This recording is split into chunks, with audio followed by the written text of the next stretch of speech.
Live from the headquarters of Ramsey Solutions, broadcasting from the Pods Moving and Storage Studio. This is the Ramsey Show. It's where we help you build wealth, do work you love, and create great relationships. 888-825-5225 is the phone number. 888-825-5225. I'm Ken Coleman, joined by my colleague, the fabulous Rachel Cruz, ladies and gentlemen. Thank you, Ken. Yeah. That's very nice. Feels right. Yeah. The adjective, Yeah. I'll take. I feel like mailing it in and just going, I'm Ken Coleman with Rachel Cruz. Come on, let's bring some excellence. That's what some do. I'm supposedly the work guy, right? Do great work. I feel like you need a great introduction. So Yep, in my work. it's not flattery. It's just me trying to bring it on this Friday. Thank you, Ken. Finishing well we today. need to finish well. The fabulous, We got 3 hours ahead of us. mother of 3. Wife to Winston, she is Rachel Cruz, multiple best-selling author. She's here to take your money questions. I'll take your questions about work, getting that income up, and everything in between. So let's get right to it. Abby joins us to kick things off in Salt Lake City, Utah. Abby, how can we help? Hi, guys. Thanks for having me on. Super grateful. Well, we're grateful to talk to you. What's happening? My husband and I just finished Financial Peace University through our church. Very blessed for that. We're 27 and 28. Wow. Good for you guys. We just got into our careers, and we're making a lot more money than we're used to and have great guidance from y'all. Great. And we've always tithed that 10%. And since we got our careers and started budgeting, we put another 10% into charity. So we're giving 20%. But my question is, we're technically on baby step 2, $16,000 away from finishing our student loan debt and being completely debt-free. Nice. We're about 2 to 3 months out. And my question is, are we jumping the gun by overgiving? No, I wouldn't say so, Abby. I think what you have to realize, and people listening right now, especially when you're in that baby steps, 1 through 3, we still encourage giving. We talk about giving, 10%. And the way we've kind of viewed it is you're practicing that giving muscle, which I think is very important to just the character of who you are through this process. So you are making it a habit of living with an open hand, which is really important. So you're doing that. And then as much focus and intensity we can put towards paying off debt, getting an emergency fund built. And once our house is in order, then you're able to give radically above all of that. And especially when you get to baby step 7, you're just investing at that point and no debt at all, including the house payment is done. Then you're really, really able to give. So what I would say to you is, understanding that, giving is very crucial. But when you give any amount of money, right, that is quote unquote taking away from progress in baby steps 2 and 3. So we want to have that balance, if you will, because we want you to give a little until you can give a lot. And so, but what I would say for you guys is also, I'm not legalistic about this subject at all, because if you feel compelled and there's a conviction, on you guys that are like, no, this is what we're supposed to be doing with our money, then do it. I'm not going to sit here on the other side of a radio show, or a radio call and tell you not to do that. But what we teach, just so you hear that, Abby, is just that full philosophy of giving something until you're able to give a whole lot more because you're out of debt and your house is taken care of with an emergency fund. Mm. So the fact that you guys are, charity. 2 to 3 months away. Do you know what I mean? Like, you guys are fine. You're fine. I don't want to be legalistic about it, but I also don't want people to hear on the other side, oh my gosh, I got to give away half my income in order to be a good person or whatever the thing may be, right? So that giving element is really important. And it can be practiced so much greater in magnitude when you have these other things taken care of. Gotcha. How's that feel? Make sense? Yes. What are you guys doing, by the way? You said you got your careers lined up. What are you guys doing? Yeah, so we were restaurant servers, got through school with some student debt and everything, worked that whole time. And now he's an engineer and I'm in human resources. Nice. Good for you guys. What's your collective take home? Just gross salary. 125. Yeah. 125 gross. Wow, that's great. And you said 16,000 left in baby step 2. Is that right? Mm-hmm. Yep, What's your nice? So how soon do you think you're going to pay that off? It looks about 2 months. Wow. getting after it. I know, Abby, that's so great. Yeah. And I think your heart is in the exact right place. I mean, you're doing great. Yeah. I mean, I wouldn't steer you one way or the other, and I hate to be ambiguous about it, but I think the principle that you stand on, right, is one of an open hand. Yeah, generosity is and that's very so good. important. And so for most people, they're not doing that at all, and we encourage that. But then also, Scripture is very clear that you want to take care of your whole household first, or you're worse than an unbeliever too. So you don't want to get behind on anything. And again, that progress you can make when you're out of debt and you have an emergency fund in place, the margin you have, I think, from a mental standpoint and a financial standpoint is just so much greater to give even more. Yep. And you guys got a plan. You're 2 months away from being completely debt free. And then you're going to fill up baby step 3 in that emergency fund pretty quickly is my guess. And the whole time, the spirit of giving, it's just, you are the person you are, when you're in debt, when you're out of debt, and money reveals a lot of character. So I got to ask you this as a young couple, how's the budgeting process for you guys in this? I mean, you guys got a lot of chemistry. How's that gone for you as a young married couple getting out of debt and using the budget? And it's been life changing. I'm the financial mind. He's the free spirit. But we've really come to grow through it, and it came in at the perfect time in our lives, in our late 20s here. That's great. Are you using every dollar? We do. I was wondering because you just came through FPU, so that's really, really cool. I got to ask you this because I want to talk about, you've got a free webinar coming up that I think is amazing, and I want you to talk about it. But I just want real quickly, Abby, what has it done for you guys? How has every dollar helped you in this process? Yes, it has made it so clear on the categories. It's taken a lot of the guesswork out, so we haven't had to do all that extra mind wrenching on where things should be. It makes it automated. So we've really enjoyed. That's awesome. Being able to sit down and see that. Well, cool. Well, thanks for sharing that. Rachel, I want to talk about this. This is a great opportunity to find out the details on Rachel's webinar, everydollar.com/budgeting, but tell folks what you're going to be doing and why they need to be attending this. Yeah, so we just had one earlier this week, and it went really well. I think it was close to 2,000 people showed up. Yeah. Oh, that's great. And I think it's one of these really important things that I feel that's really important to your financial journey is understanding where your money's going, and that it's a tool to be used. How do you use it most efficiently? And when you have a plan for it, then you're able to stretch those dollars. So it's When's really the next important. one? So you can go to everydollar.com/budgeting. Jade has one coming up next, and then I'm after her, and then George has, I think, one or two in September. All of the details, by the way, these are free webinars, right? Is that correct? Yes, absolutely. Okay. Yep. So it's free. Listen, folks, and you're going to have Rachel, Jade Warshaw walking you through these. All the details, go to everydollar.com/budgeting, everydollar.com/budgeting, and get up into this webinar. Game changer. All right, don't move. We got to take a quick break. Rachel's back. I'm back. This is The Ramsey Show.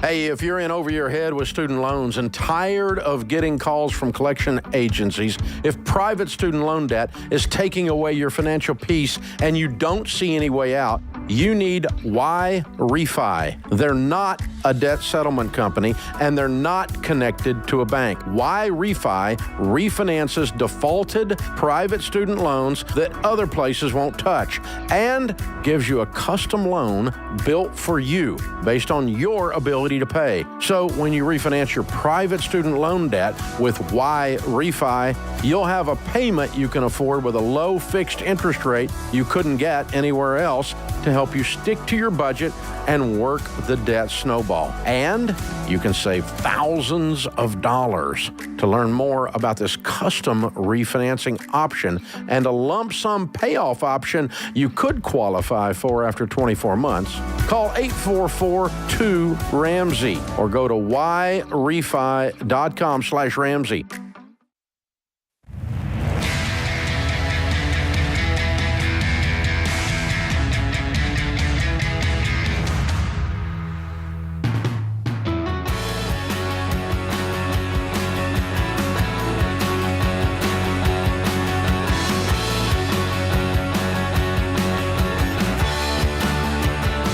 Welcome back, America. You have joined the conversation here on The Ramsey Show. It's a conversation about your life, your money, your work, and your relationships. Let's get right back to the phones. I am Ken Coleman. She is Rachel Cruz. We are here for you this hour. 888-825-5225. All right, to the phones we go. Jimmy is with us now in Chicago. Jimmy, how can we help? Hey, how are you? Good. Super excited to be on the show. Great. Thank you so much for having me. I have a really loaded question. I like loaded questions. That's very exciting. Ken is ready. And a lot to explain here. So my wife and I listen to the Entre Leadership podcast every day on our way to the gym. And we took the Financial Peace University this past spring as a couple. We are debt-free, paid off all of our student loans and everything from previous sale of our house last year. This year, we moved in, or actually bought a 15-year loan, new home, 10% down, less than 15% of our net. We also have a duplex, which was my wife's primary residency before we were married. It's fully rented, will be paid off in about 5 years. We also have a 3-month emergency fund. We started tithing recently. All feels really, really good. This year, our gross income is pacing for about $385K total as a couple. Right. Last year, we took in about $400K. My wife's a professional sales leader. I'm a pre-sales engineer for an IT solutions company. The reason why I'm calling is because I'm at a crossroad. I have a passion for technology, really good at what I do, and I have a side hustle for roughly on and off for about 16 years. Last year, I put a lot more effort into the business and I made a gross income last year of $60K. This year, I'm pacing to make about $100 to $120K. And I have about 23 customers that I manage websites for and do their IT work. I recently brought in 2 deals this year that will gross $42,000, and I'm deciding to use that money to pay off $24,000 in business debt. Majority of it is my truck that's in the business name. And then just to kind of get into some of the details before I get to my question, my technology company also started a video blog brand focusing on pool and billiards. And feel like I'm so stretched thin because I get calls, and requests constantly from my side hustle customers to my full-time role. I can't give 100% of my full-time job, plus my side hustle is killing my momentum. How much are you making right now in your day job? My day job, it's roughly between, because I'm part commission, part salary, so it's roughly between 200 to 240. And you guys have, the only debt you have is this business truck? Yes. And the rental? And the rental, yes. How much do you have? How much do you owe on the rental? The rental is about $140K. What's it worth? And it's worth about roughly about $380. Do you guys like it? Do you like the rental property, or is it a headache? We do like it. I love renovating properties. I have had about 3 homes that I renovated in the past, and I love doing it. Right now with our renters, we're bringing in about $3,800, which we're doubling up on the mortgage to get it paid off in about 5 years. Did you already renovate it? Yes, we did. Yeah, I think I know what your question is. So go ahead and hit me with it. I think I know what the question is. What is the question? Yeah, so I mean, my job is stable. I have an upward trajectory for the company. I can move into a director role and whatnot and make even more money over the years. My wife and I recently got married. We're planning on starting a family, and I'm a bit anxious to taking the plunge and taking my company full time. I do have a good friend who owns a $5 million a year IT company. He'll be retiring soon, and I'm wondering, do I negotiate an owner financing buyout during that time? If you're in my shoes, what would you do? Would you All right, slow down. First thing is slow down. Like you slow down. I mean, you got a lot going on right now because whatever this billiards blog thing, that's kind of like an offshoot of your side hustle. Did I understand that correctly? It is, yeah. We're actually in the process of building an app that's going to help the billiard community out, which should bring in some ad revenue and whatnot. But you're maxed out right now. You're already maxed out and stressed out. I'm stressed out listening to you describe everything to me. And by the way, I don't say that critically. I go, man, you're a high volume dude. Yeah, I love that. Okay, but here's the thing. Now you're talking about buying somebody else's tech company. And so you asked me, what would you do, Ken? So I'm going to answer it that way. I would not be entertaining any kind of move to buy someone else's tech company when you've built your own tech company from the ground and you're projecting this year to do half of what you're making in your day job, and you're talking about this billiards thing, and I wouldn't buy anybody else's company, and I sure as heck wouldn't finance it. So I would not even entertain it. It would, if somebody brought it to me, I went, yeah, I'd rather work for me, and I'm certainly not going to buy something from somebody else.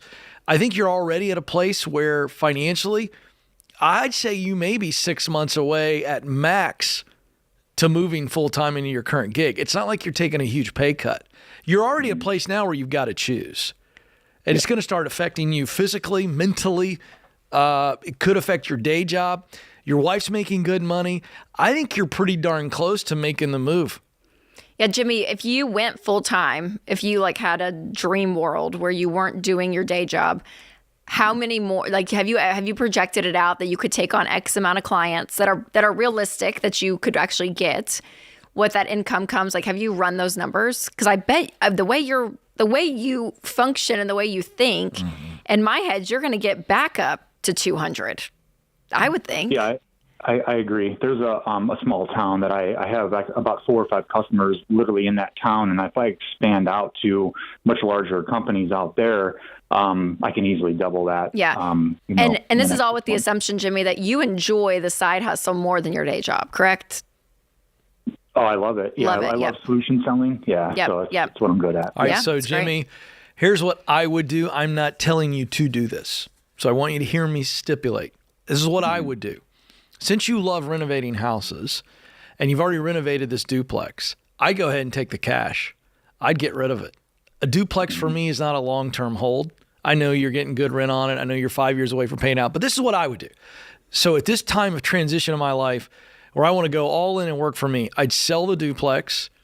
I'd pay off the truck, the business loan on the truck. You don't need that. So I wouldn't go full-time until you paid off the truck. Because I don't want you moving into this side hustle, which becomes your full-time gig with any debt. So that's what I would do. I'd cash out and I'd get stable on my my new dream job, which is working for me. And then over time, maybe you buy something cash and keep renovating and flipping. That's what I would do. I don't think you have to do that. Yeah. I would clean things up right now because I just feel this. Here, I'll tell you what I would do, Jimmy. Here's what you got a baby, maybe? I got a little different. Okay, I like this. Yeah. I like options. Yes, I know. Here's mine. Because one issue is that the duplex is my wife's, right? And she had this before we. No, it's not hers. It's yours. Yeah. It's ours. Ours, yeah. Yeah. Okay. Well, so Jimmy, this is what I would do. You're gonna have it paid off in 5 years, and it's not a headache of a property for you guys, right? So no, it isn't. So for me, if I were you, I would stay in your current job, making what you're making, because you're making insane money doing both. I would stay in it for, I mean, maybe next spring, start to transition out, but I would just make as much money as possible right now because you're really good at that. Pay off that truck, start paying down the mortgage like you're saying. And then when you jump from your full-time job to your side hustle, which I think can become really big, I think you guys could pay off that duplex in 3 years, keep it around, let it appreciate, because I think you guys have the margin to be able to do that. But I do know there is something to be said of, oh my gosh, you could get out of it, like what Ken is saying, pay off everything. You have a lot of options then, maybe even to jump from the full-time job to the side hustle even faster, right? Yep. By just having that extra pad of cash in the bank. And then if you guys want to go get into real estate, you can. So yeah, I think you're fine either way. Yep. I like that. I don't hate the duplex, by the way. Rachel, Jimmy, I don't hate the duplex. I didn't say you were a hater of the duplex. I don't. But I'm having fun with it. But my point is, I wouldn't hold on to a duplex. I'd take the profit off the duplex. Yeah, totally. Give me some cushion, and then get into a house and some other real estate because you love flipping. That's what I heard, Jimmy. You like the at least the restoration piece. So it might have sentimental value. I like Rachel's idea as well. I think you got great options, but I'll tell you this: don't go full time for yourself until you pay that truck loan off. Yes, that's good. And then I'd start to make the move pretty quick. I think if you hold on for 3, 4, 5, 6 more months, dude, you might burn out. You need a nap. That's what you need. You're doing a lot of work. I'm proud of you. Thanks for the call. She's Rachel Cruz. I'm Ken Coleman. This is The Ramsey Show.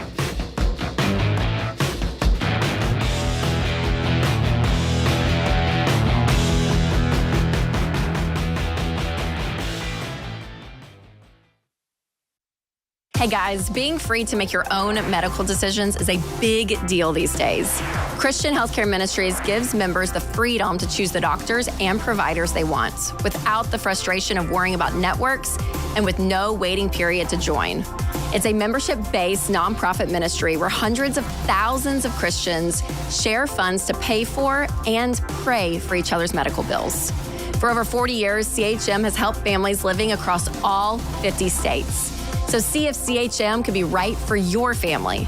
Check out more today at chministries.org/budget.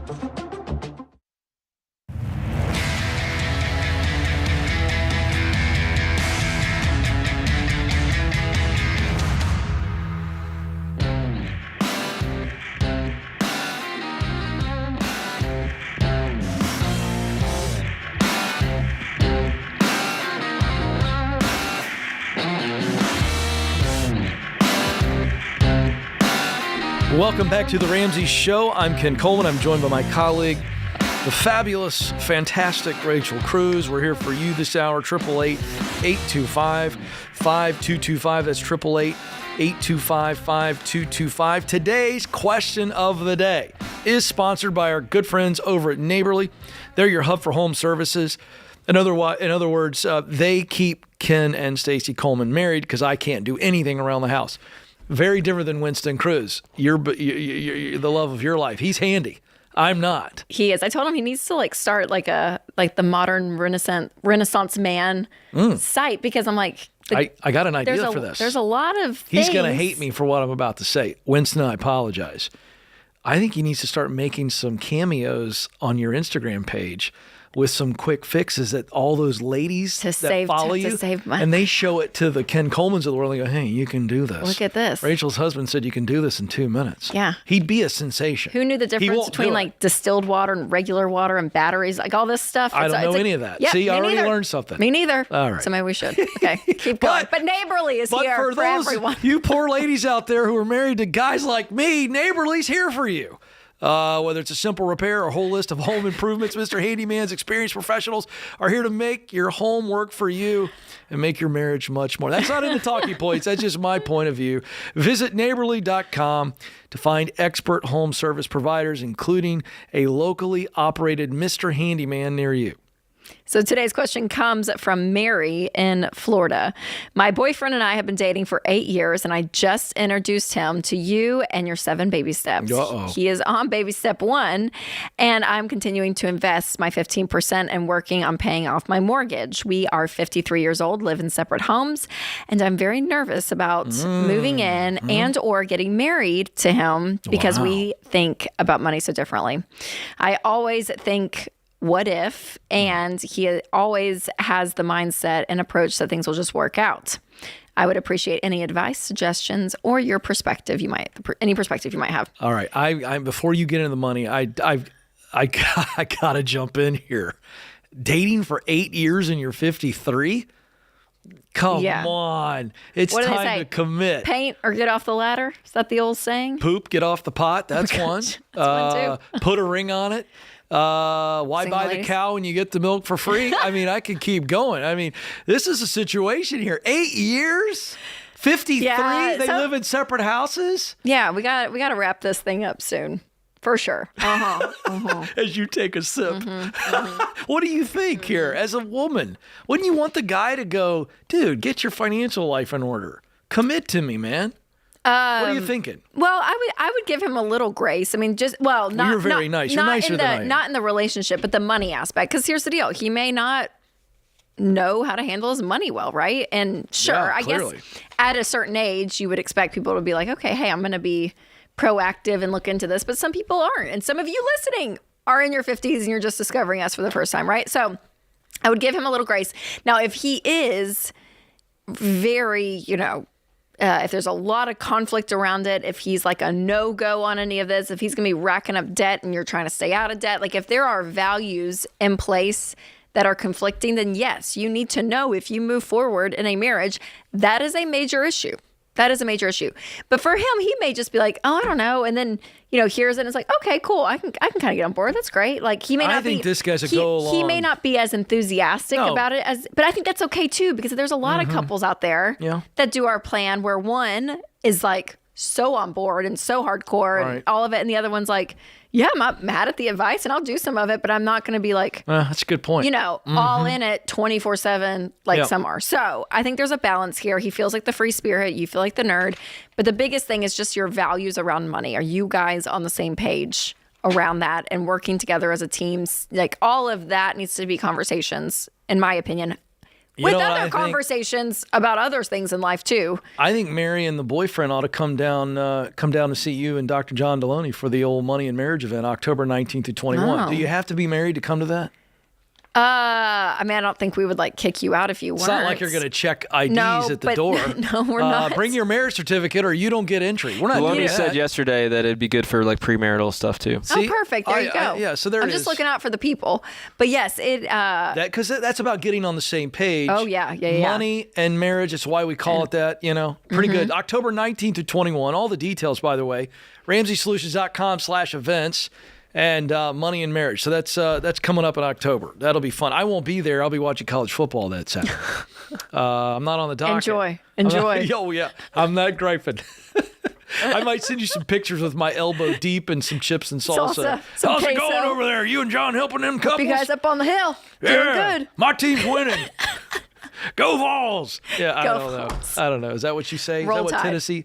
You don't say No, Roll I don't Tide. say Roll Tide. I was just thinking of all the SEC. Like, You better be glad Dave ain't watching today. You just said Roll Tide. I know. He'd have a heart attack. I know. Why did I say that? I don't know. What is in me? We better move on. The rebel. Let's rebel's go to going. Ocala, Florida, where Edgar is waiting. Edgar, how can we help? Yes, thank you for taking my call. Sure. What's up? Yeah, so my wife and I are on baby step 2, and the only thing we got left is a stupid car loan, and we finally decided it's time to get rid of it, but we're upside down on it. Okay. How much do you guys owe on it? 40. You owe over 40. Oh, hold on And- a second. Where's my Tums? And how much can you sell it for? According to KBB, somewhere along 30 or 33. Okay. We'll go 33 just to be optimistic. How much do you guys make a year, Edgar? Right now I'm making around 55 to 60 in between 2 jobs, but we're getting pay cuts right now, so we don't know what's going to happen. Oh, no. What's causing the pay cut? New system implemented by our corporation, unfortunately. New system implemented. Like that's AI giving you a stuff? pay cut. No, so basically they do, I'm a mail carrier, and they do mail counts every so often. With the new system, we had a pay cut back in March and April, and now there's another count coming in 2 weeks, so we don't know what's going to happen. Oh, boy. Oh, man. I'm sorry. Okay. So the 60, is that just you or is that your wife included? Does she work? That would be just me. Does she work at all? No, she's a stay-at-home mom. Okay, perfect. Yeah, way too much car. So I am with you on selling it. So you're going to have to I would go down to your local credit union and you're going to have to get a loan for the difference. So you'll have to take out that $7,000 loan. You could even up it to 10 grand, 11 grand, 12 grand to have some margin there to buy a car because you're going to have to replace this car that you're going to sell.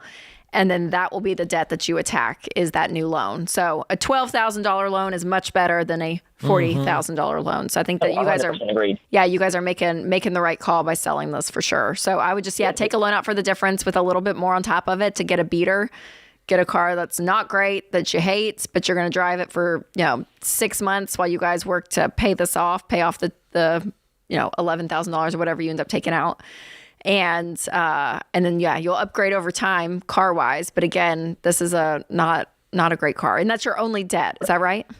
That would be my only debt before we can taste a little bit of freedom. Yeah, that's great. Yep, I would do that. Do you have Absolutely. another car? I'm assuming your wife has a car? That would be my wife's car. The car that I have personally for work is paid off for. Oh, okay. So it's your wife's car. I see. Yes. Do you guys have kids? Now, follow-up question, because the loan is with my local credit union because I am a member, and I already talked to them about it, and they said they cannot give me a personal loan to cover that difference. Okay, then I would shop around then. I would go, find someone else. I would go ask around because, and maybe even lower that amount. And maybe you guys are a 1-car family for a season too. A lot of people do that. It's not convenient, but even, taking it down to a 1-car family if you have to. Yeah. Absolutely.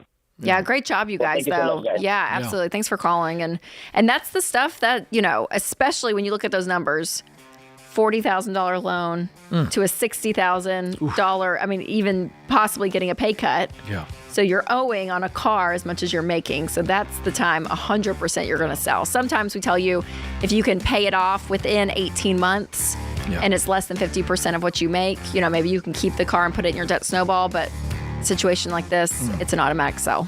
Got to get after it, Edgar. Get after it. Appreciate the call. You guys are going to get there. Don't give up. The best is still coming, I promise. All right, good stuff there. Thanks again for the call. She's Rachel Cruz. I'm Ken Coleman. Don't move. More of your calls coming up. This is The Ramsey Show.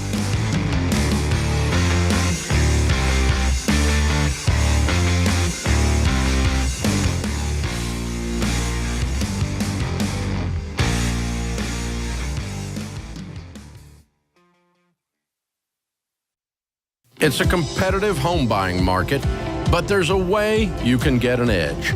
Churchill Mortgage works with you to understand your budget and your goals. And the Churchill Mortgage Home Buyer Edge offers you fast pre-approval and a secured interest rate. Plus, Churchill has bumped up their seller guarantee to $10,000, giving your offer the best chance of being accepted and helping you win in today's market. Go to churchillmortgage.com today to learn more.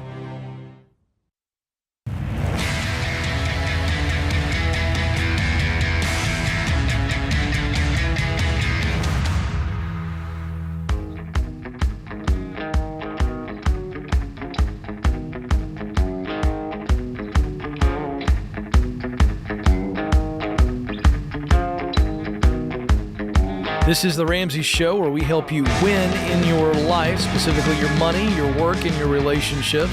888-825-5225 is the number to jump in. I'm Ken Coleman. I'm joined by my colleague, Rachel Cruz, and we're here for you this hour. Hey, we've got a lot of new folks coming in all the time, whether it be podcast, YouTube, radio, however and wherever you listen to us. And we've got some lingo. We've got, the 7 baby steps, and there's a lot of details with that. And we know there's a lot of new language, if you will, new behaviors that you are listening to. And so we've got an awesome way for you to get started in this journey if you're now weighing in and going, okay, I want to learn more about this. And you do this by going to RamseySolutions.com and click on Get Started right there on the website, RamseySolutions.com. Click on Get Started. And very quickly, with a few questions, we'll get you caught up to where you are in those baby steps and what resources that you need as you are listening in to the conversation. And of course, we welcome you to call anytime, 888-825-5225. All right, Justin is up next in Madison, Wisconsin. Justin, how can we help? Yeah, thanks for taking my call. I have a very flattering job offer to change companies, and I guess we have some cold feet on the decision and want to make sure we're not making a mistake based on some impressive salary figures. Well, I can tell you right now, the way you set that up, you've already got a level head. So before you even get into the details, when you say you've got cold feet, what do you have cold feet over? What's making you question this and give us a call today? Well, I work for a good company today. It's very stable. Mm-hmm. So I'd be giving up some of that stability, and then we'd also be moving away from some family for this. So, and then the financial piece is kind of the piece we look at too. So yeah, it's some impressive salary figures, but it's a higher cost of living area. We'd be taking on additional mortgage, or possibly considerably more mortgage to move there, and just want to make sure, financially this is a smart decision. I also have a defined pension with my company today, which is a very nice perk, but is also some golden handcuffs that, sometimes you don't want to leave and limit your options sometimes. All right, so let me remove. So let's do a little fun exercise, okay? Let's remove moving away from family. Let's remove higher cost of living, including a bigger mortgage, and let's just compare the new offer, the flattering offer, and let's also take away the bigger pay bump. All right, so let's take the job as the job. The new offer, just as the job, let's remove all that other stuff. If that were the case, would this be a no-brainer? Would you still be mulling it around? What's the answer now? No, I'd do it. I mean, it's a better job. Tell me why. More, Tell me why. I've worked in that space before, and it's kind of where my passions are as far as what, Good. excited to get up in the morning. You work all day long, and before you know it, it's 5 o'clock, and it's time to shut it off versus just grinding it out and watching the clock, Now, you also mentioned in the current job, you mentioned the word stability. Is there anything about this new company with the new job that doesn't feel stable?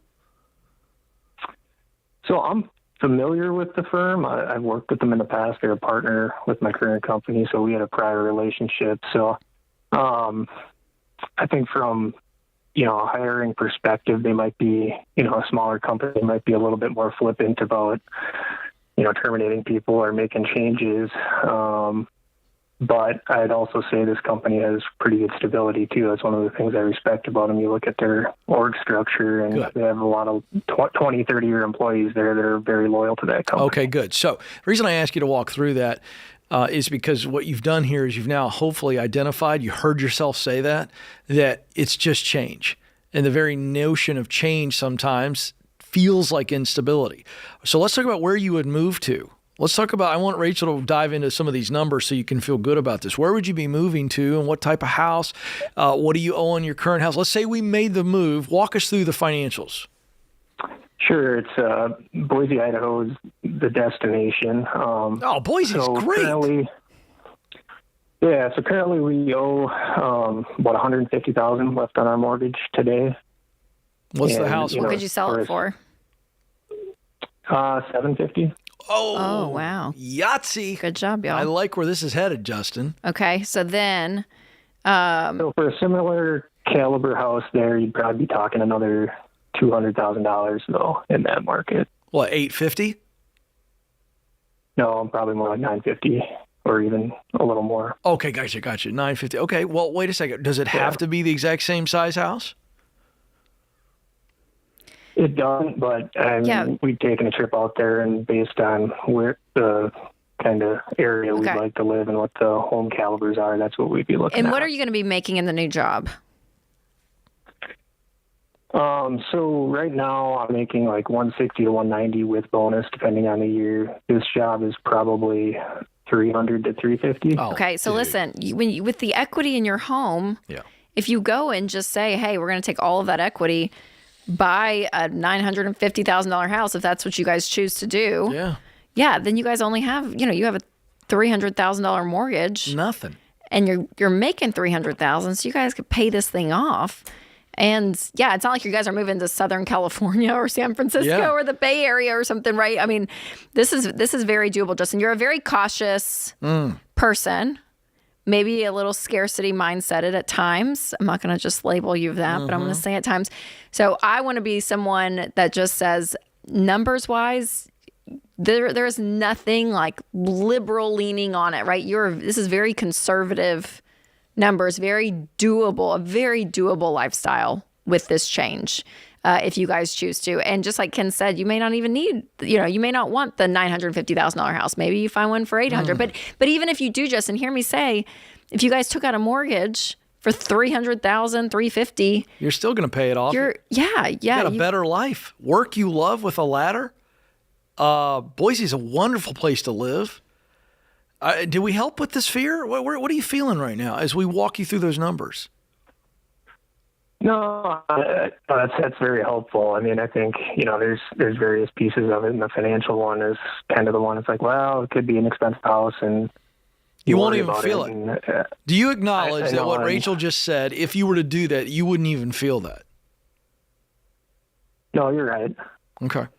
Because you're making significantly more. And you'll be doubling your mortgage. You owe $150,000 now, you'll probably owe $300,000, but you're going to be making $100,000 more in the process. So you're not being unwise at all in that. And Justin, let me just say, even though you guys have gone there and kind of scoped out where you want to live, I would even pause on buying and you guys go rent somewhere for 6 months to a year, kind of settle down and figure out, okay, where exactly do we want to be? And then at that point, move forward with the home buying process. So that part doesn't stress you out, right? Like the move. Rent for 12 months. Yeah. How's that help your safety gland, which is sizable? And we lost him. And I think he fainted. I think we hit him with too much information. He was like, I haven't had time to process that. I'm out. Justin, are you there? Justin, I don't know. We're gonna get a hold of his wife, folks. Don't be worried. We're gonna check on him, get him a cold rag, maybe a Pepsi. We'll sip on it with a cracker. And I appreciate his little 7-Up. So thank you. That's what I was trying to get at. Give him little ginger a ginger ale, please. Little ginger ale. No, Justin, I think I really appreciate the caution, but I think this is a win-win. It's a win-win from just the job standpoint, is what Ken kind of filtered out. It's a better job for you. You're going to enjoy it more. You are going to be making more. And it's, a slight standard living, but also think about, and I know Boise's a larger town in the, Idaho area. Yeah. But also, it's probably not that much different than Madison. I mean, I like what you said. I love you saying, go in there for a year and rent a nice house, settle, just chill. Yeah. You think that neighborhood that you saw is the one you want to go to? Well, of course, Sure. I rarely buy the first pair of nice shoes I look at. I like to look around, Rachel. Do a little research. I want to walk around in them. See. I'm going to go to this store, walk around in their feels. shoes. And I think that's a really good idea to take your time. You've already got a massive transition. So good advice. Do it, Justin. there. Do it. Do it. We like it. She's Rachel Cruz. I'm Ken Coleman. This is The Ramsey Show.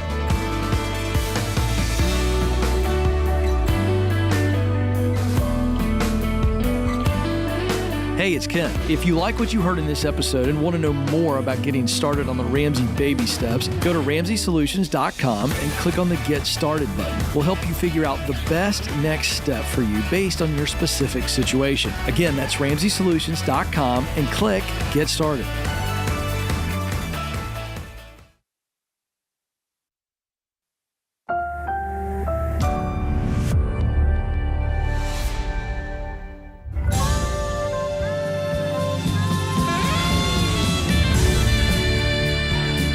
Live from the headquarters of Ramsey Solutions, broadcasting from the Pods Moving and Storage Studio, this is The Ramsey Show. It's where we help you win in your life, specifically your money, your work, and your relationships. I'm Ken Coleman with the extreme privilege to be sitting alongside the one, the only, the fabulous Rachel Cruz, my colleague, friend of years. Thank you, Good to see you, Rachel. Kenneth Coleman. Come on. Oh, she's the only person in the building that calls me Kenneth. That I will allow, by the way. Just feels right. From you, it does. Great to be with you here on a Friday. Good to be with you as well. We've already had a fantastic first hour. Here we go. Amarillo, Texas. Alan is waiting for us there. Alan, how can we help? Hey, guys. It's a pleasure to talk to you. You bet. So I hear all the time, don't finance a rental property. So I have been diligently saving, and I'm about ready to, I think, pull the trigger on getting a rental. The problem is I would like to hear you guys' opinion on how to, structure setting out myself for success when it comes to, doing this as a business. So how much money have you guys saved? About $170,000. Mm-hmm. And what are you looking at buying? That's why I'm calling, actually. All right. So I was going to see do y'all recommend something like multifamily or single family, something that, multifamilies are cheaper but harder to sell from what I have noticed online. How do you recommend taking next steps as opposed to, for the structuring of the deal as opposed to just the financing side? Yeah, I mean, I think it's a great question, and real estate is something that we talk about a lot on this show. Is just another avenue to building wealth, and I know one of the best ways that you're going to just make money in general, Alan, because we look at real estate specifically. I should say within the Ramsey family, the way that I've seen it always kind of the viewpoint on it is that it is a long-term play, that you're not going to be getting rich off of the rentals that you're getting every month. It really is it's an equity play. It's even a play to say, hey, we're going to keep this for decades and even pass it on, maybe to my kids, so like it's a long-term play. Is that what you're is that your mindset, or is it more, hey, I want to get into something, flip it, maybe make some money on it, but I'm going to do it with cash? Because there's two ways to do it. Not, neither one's right or wrong. I'm just curious what your mindset is. Well, my mindset is I want to buy something that I can get into, and I plan on holding for a long time. Now, whether that's turnkey, ready for somebody to move in, or I need to fix it up because I personally like doing that kind of work myself. Yeah, that would be the play. But things like, should I set up an LLC for a property? Should I just do this under my name? Like, what do you guys recommend on that front? Well, before we get into that piece, do you have any debt? I do not. Okay. No. And do you have 3 to 6 months? Ramsey listener for 20 years. What baby step are you on? I got through college without debt. I guess, I guess that'd be 4, 5, and 6. Good. Okay. I'm kind of a mix, I guess. Is your primary home paid off, Alan? Yeah. I bought it as a wow, really cheap house and fixed it up myself. What does 170 get you in Amarillo, assuming that you're paying cash, right? You're starting to get into a market that is good 3-2 property, not in the best neighborhoods, but some that are, decent, respectable. You could get a duplex in a fine area. They're going to be smaller and usually need work. You're starting to really break into the market at that point. Okay. Yeah. Now here's what I'm curious about. Where do we go? What's the next level? When does it get you into a much better investment? Meaning it's not a sketchy area. It's not entry level. Is it 250? Is it 275? Give me. Yeah, I'd say it's around 250. All right. So you're not that far away from that. How much do you make a year? My wife and I make about 130 combined. Okay. Yeah, so I mean, I can tell you, Alan. Yeah, so like the LLC, I think is a smart play, especially if you're going to have multiple properties in the next few years. If you guys look at it and say, hey, we want this to become part of our wealth building strategy, then at that point, I think that's a great option. Very easy to do, low lift. But I would say the two best things to remember, Alan, is when you're buying property, you make the most money when you buy. Meaning, if there's any way, which I know the market right now is just crazy, but sometimes with those types of properties that, if there is foreclosure, short sale, any way that you can get a deal, which I know is very hard right now in the market that we're in, but that's going to be that's going to fast forward your jump start in this equity process to get as much equity as you can at the buy. And I know, Dave's rule of thumb with investment was always, I think it's around like trying to get it at 70% of value, and you having cash is going to be that's a great negotiating tactic that you're going to have to be able just to pay for it. That you're not to go through financing and everything, and that's going to look really appealing. So again, any possible way you can get the deal. And then, my husband and I, when our very first one, we got as a short sale back 10 years ago, and it was a little, condo, and it was nasty, and we went in and got new light fixtures, cleaned it up. We rented it for a few years, and then we ended up selling it to help cash flow the build of our primary home. And what it went up, in just a few years was great. It was awesome. And so we sold. So just, it's kind of that moving at the speed of cash, but the best thing that you can do is get a deal on the front end, Alan. And then, if you can see, hey, I can get a better deal on something that I know I can fix up, and you're able to put some money into it, rent it out, making sure that your tenants, doing background checks.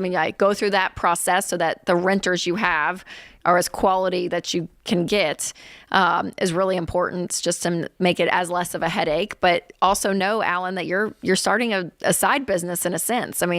The myth that real estate is just passive income is anything but. And so you do want to make sure that it's going to be worth your time and effort of what the average rent's going to bring in versus how much hassle is going to go in. You want to really kind of play out these scenarios because it's real life. They're going to be calling you, at 11 o'clock on a Friday night because, something broke or whatever it is, right? So taking all of that into consideration, I just want you to go in with not a Pollyanna view, which I feel like some people do sometimes when it comes to real estate. And I think he's very disciplined. So, Alan, I'm not hanging this on you, but I don't want you to get so excited to get there. You've saved 170, and I know you can get something. I'd rather you save a little bit more and get something that's a much better bet. And that's good, and to look at your ROI. What are you going to get for rent and all of that. So there's that math play as well to look at, Alan. But I think it's and I think, real estate I think is another great avenue. 10 seconds or less of building wealth. 5 seconds. Oh, duplex, gosh. Yes or no? You like duplexes? Yeah, it's fine for a starter rental. There it is. Not mad at it. There it is. She's not mad at it. I don't know. I got judgment problems. I need to get right with duplexes. I don't know what my problem is. I'll work on it on the commercial break. We'll be right back. This is The Ramsey Show.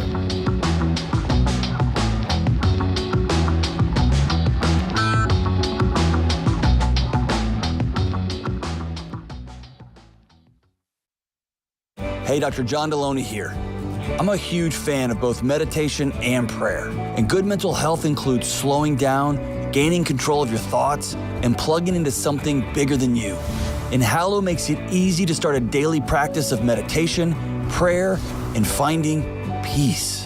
Hallow is the #1 Bible app in the world, and you can tailor content towards your faith tradition. From scripture readings and prayers to meditation and journaling, Hallow makes it easy to practice prayer, meditate, and build a deeper, more meaningful spiritual life and rediscover true peace. Go to hallow.com/Ramsey today to get 3 months of Hallow for free. That's hallow.com/Ramsey.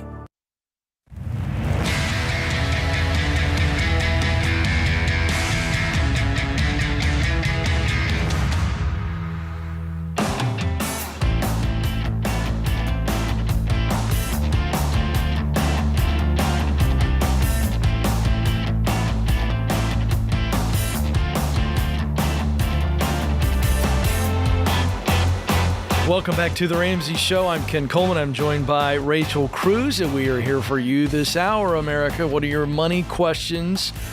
Maybe get some work-related questions that could have some money ties to it, relationship issues around money. Any of those questions, we're here for you, 888-825-5225. Let's go to St. Louis, Missouri. Timothy is there. Timothy, how can we help? How's it going? Good. How are you, sir? Not too bad.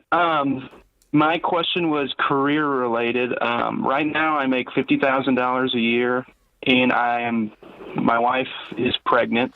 She's due in March. Congratulations. Oh, thank you. We've been married since last March, so it was a pretty quick turnaround. First baby on the way. Some changes happening in your life, Timothy. Oh, yeah. So my current job gives me a 3-month paid paternity leave.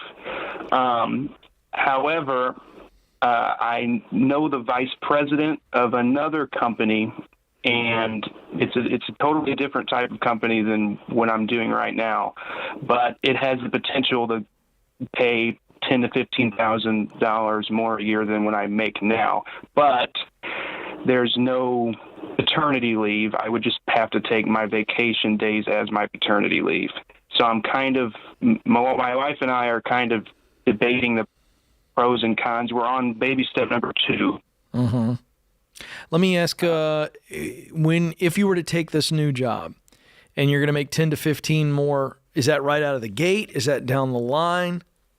I think if I play my cards right, I would be able to make $10,000 more out of the gate. It's a sales job. Mm-hmm. That would just be my salary, and then commission on top of that. But my commission rate wouldn't be as good as it could be right off the bat. Sure, of course.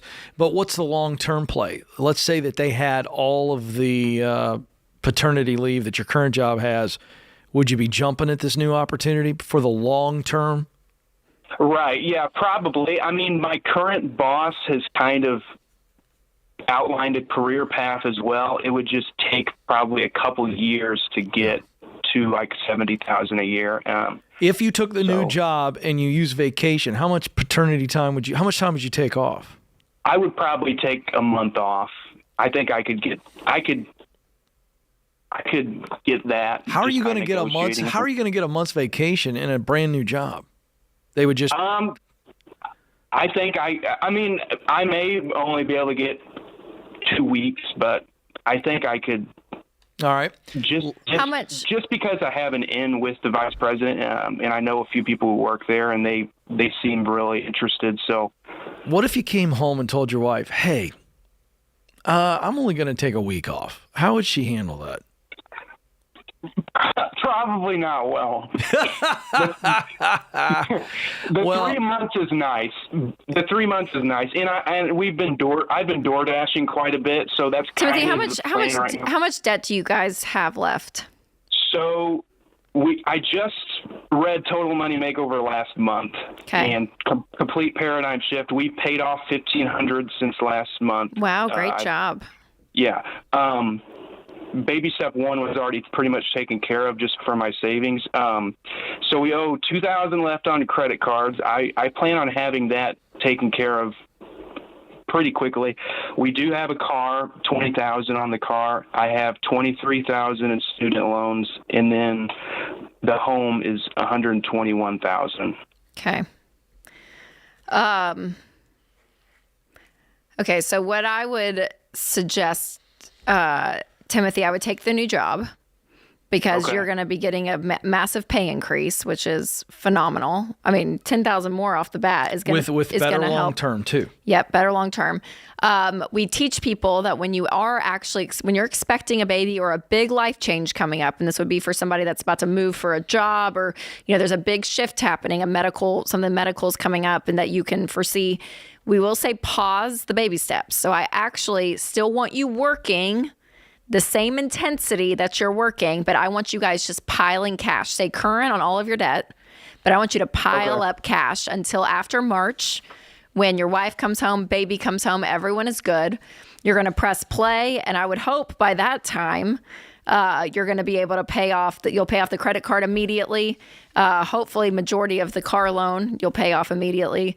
And you'll start working back down the debt snowball. Yeah. Okay. But Timothy, I mean, I'll be honest. I think, and as a mom with 3, you guys are not in a financial situation. You haven't set yourselves up in a financial situation where you can just, take off a significant time of work. I think spending some time home is a gift, right? Especially as a new parent, there's a lot to do. So maybe, a week and a half at that point. But Timothy, I would still be plugging into that sales job and be making these calls, because I'm telling you, when you are able to get this debt paid off as quickly as possible, you're gonna have more margin, I think, to be able to spend time with family, take off when you want. I mean, and I'm being very compassionate towards your wife because I know that feeling, but I mean, again, it's a big debate, this whole thing. And I think I'm holding my tongue and right I know now. you are, Ken, and I'm probably a little bit more on the moderate side of that debate than you are. So we can have that. Because here's the deal. This is ridiculous. I think there is something about the family unit that is really important in having. Wait a second. I got 3 kids. I love my family. I know you do. I didn't take but you do 3 days off when my kids were born. You didn't take 3 days? Maybe 3, maybe. Oh. It's called, listen, he doesn't have the margin. He doesn't. That's what I'm saying. Timothy doesn't. Did I mention that it's paid at my current work? It's not just time off. It is paid. I know, but we've told you. We've told you to take the new gig. I know. I agree with Rachel. But I will tell you this. I'm going to shock Rachel right now. If your wife thinks that I'm a raving lunatic with my position, which is possible, then you got to choose marriage and your wife. And maybe you stay in the current job where you get your paid 3 months. Happy wife, happy life. I'm not in any way capitulating here. I'm just saying this may be a real thing here. And I don't want to sound like I have some fun with my position on this. I'll get back to that in a moment. But I want to be practical to say to if you're my friend and I want you to be my friend, Timothy, and we're hanging out on my back porch, I'm going, where's your wife at on this? And you can always get another sales job. That's right. And, make the decision together. And maybe talk to that VP. If he's your friend, I go, hey, I want this job with you. Are you willing to wait until I've taken my 3 months? And then another option. Yeah. I know. So I'm trying to be fair, but I will tell you, Rachel's right. She's so much nicer than me, but she's absolutely right. that you shouldn't be taking a month off right now. You need to be working, man, to get this debt and everything under control. I'm having fun with the fact that this is a paternity thing that didn't exist when my kids were born, and I just think, dudes, go out, frickin' kill something, drag back, take the feedings at night, help your wife, serve your wife like I did. I mean, I took 2 a.m. feedings while starting a radio show. Yeah. Okay, I did it. Yes. I'm putting my money where my mouth is. 100%. And everybody who knows me at Ramsey knows I'm a family guy. Yes. I go home. Yes. But I think it's ridiculous that we would choose to stay home for months at a time over furthering our career, furthering our ability to provide for the very family that you want to be with. And I'm not saying that towards my friend Timothy. I'm saying in general. Yeah. I think it's a bit much. The wife, a working mom, yeah. Yeah. I'm for more time. Sure. But Totally. the dad, totally. I know. That's all. So I don't want putting. You know what I'm saying? Oh, totally. Working women deserve more benefits, but dudes, you're the dad.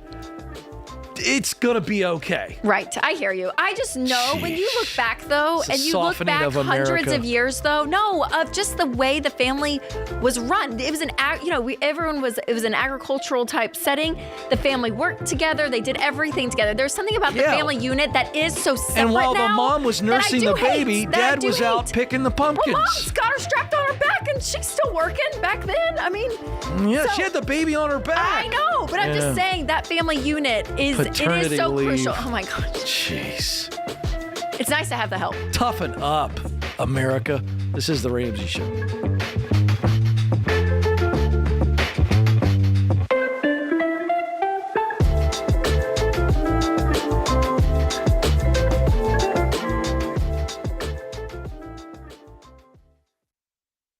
If you're like most people, your home is your most valuable asset. And when you want to make improvements, it can feel like everything costs too much or takes too long. But something as simple as custom window coverings from Blinds.com can completely change your space and add value to your home. We've recommended Blinds.com for over a decade, so you know you can trust them. From blinds, drapes, and shutters to motorized shades, they make it easy and affordable to upgrade your entire home, and their team is ready to help with everything from design consultation to measuring and installation.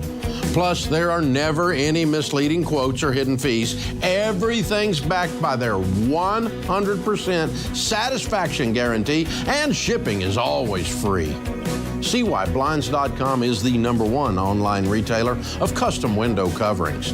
Go to Blinds.com now and save 45% off selected products.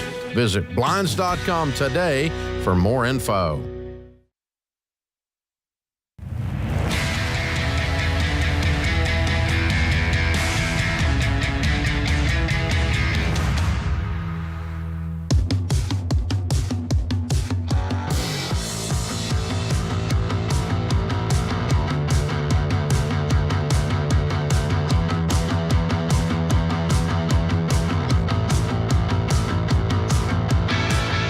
Welcome back to The Ramsey Show. I'm Ken Coleman. I'm joined by my colleague, Rachel Cruz. The phone number to jump in is 888-825-5225. That's 888-825-5225. All right, let's go to Carol, who's joining us in what sounds like a lovely place. Mountain Home, Arkansas. That sounds like a great place to be. Carol, you're on The Ramsey Show. Hi, thanks for taking my call. You bet. So what do you do when life keeps getting in the way of you getting to baby step 1? Oh, no. Man. Tell us what's been happening. What kind of life, Carol? Well, my 14-year-old car with 300,000 miles gave up the ghost in February. Yeah. That's hysterical. Yeah. Traitorous vehicle. Anyway, I spent all my money on getting just a car to get me around, and got that done. Got my credit card paid off in June. Now the car, I've got to have $1,800 worth of work done on it next week, and I have $500 in my emergency fund. Do I take my $500 and put it towards the $1,800 work and put $1,300 on the dreaded credit card? or do I continue to save up till I get to $1,000, make the minimum payment on the credit card, and start paying it off that way? I don't know what to do. Yeah. How much do you make a year, Carol? $15,300. I'm retired on Social Security. Okay. How old are you? 65. 65, 55, what'd you say? 65. 65. Okay. 65 years old. And you have no money to your name, no retirement? Of course not. It was always going to happen next year. Yep. Yep. I hear and that. Next year, when I finally woke up, I was 55, and, what's the point? Well, Carol, before we keep going on the numbers here, just real quick, are you able to work? No. I've got congestive heart failure. I broke or crushed a vertebrae in my back, so I can stand up about 20 minutes at a time. Oh, my gosh. And, I'm an old lady. No, can I tell you something? You don't sound 65. No, and for you all the don't. stuff going on with you, you've got some spunk. And I think that needs to be called out. You don't sound like you're, wasting away. I never smoked. That's why I can sound like this. That's fantastic. Good for you, Carol. No cigs for Carol, Rachel. No, I know. Never have. All right, good for you. Okay, so Carol, I'm going to be honest. The numbers are tough when you're just living off Social Security to be able to kind of gain some traction here. Well, it's $1,275 a month. I took your advice, and I have the strictest. I can maybe put away, if I don't buy a pop at McDonald's once a month, I can probably put by $350 into an emergency fund. I don't have a car payment, and I don't have a house payment. Okay. And I have about $1,500 in debt. $1,500, and that's on what? I have 2 medical bills and a medical bill in collections. Okay. And I pay $100 a month on those 3. Okay. So we got a car issue, we got $1,500 in debt, and that's it? Yeah. Okay. Here's what I would envision, Carol. This may be a little bit of a challenge for you, but the truth is, with you just collecting Social Security and living off of, of that, there's not going to be big swings in your budget because the income side is just really not there. So I'm wondering, Carol, for 1 year, is there something you can do during the day to make money from home? Mm-hmm. I don't know if that's a virtual assistant. I don't know. There's many different options, but I just wonder, Carol. Maybe a customer service job. Yep. If you're on the phone. Again, and I know you're 65, but I want you to be able to be bringing in more than $15,000 a year. Mm-hmm. Well, I would have to buy a computer or a laptop. I don't have either one. Do you have your, what are you calling us on? A cell phone or Homeland? A cell phone. Okay. Well, I think you can find an old used MacBook off Facebook Marketplace or something, finding something. So I think having But don't assume that, Carol. a level of technology. You may be surprised. I don't want her to assume that she's going to have to buy a computer. They may, depending on if you get a customer service role or something like that, they may just provide use your phone. something. Yeah. Just be open-minded is what we're saying here, but you've got to bring in some income. Yeah. That's kind of the bottom line, Carol, is I think, it would be amazing what you could do working even 30 hours a week. Yes. Making 22 an hour, how significantly these numbers start to drop. Because the other great thing is $1,500 and a car issue can be fixed rather quickly by just bringing in some income.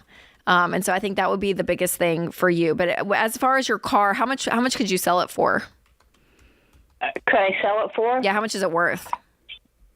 I don't know. I just got it in February. It was a 99 Jeep Grand Cherokee with 80,000. It had 80,000 miles on it when I bought it. Okay. Yeah, I would be curious, and obviously it's broken, so you'd have to factor in the medical, the repairs.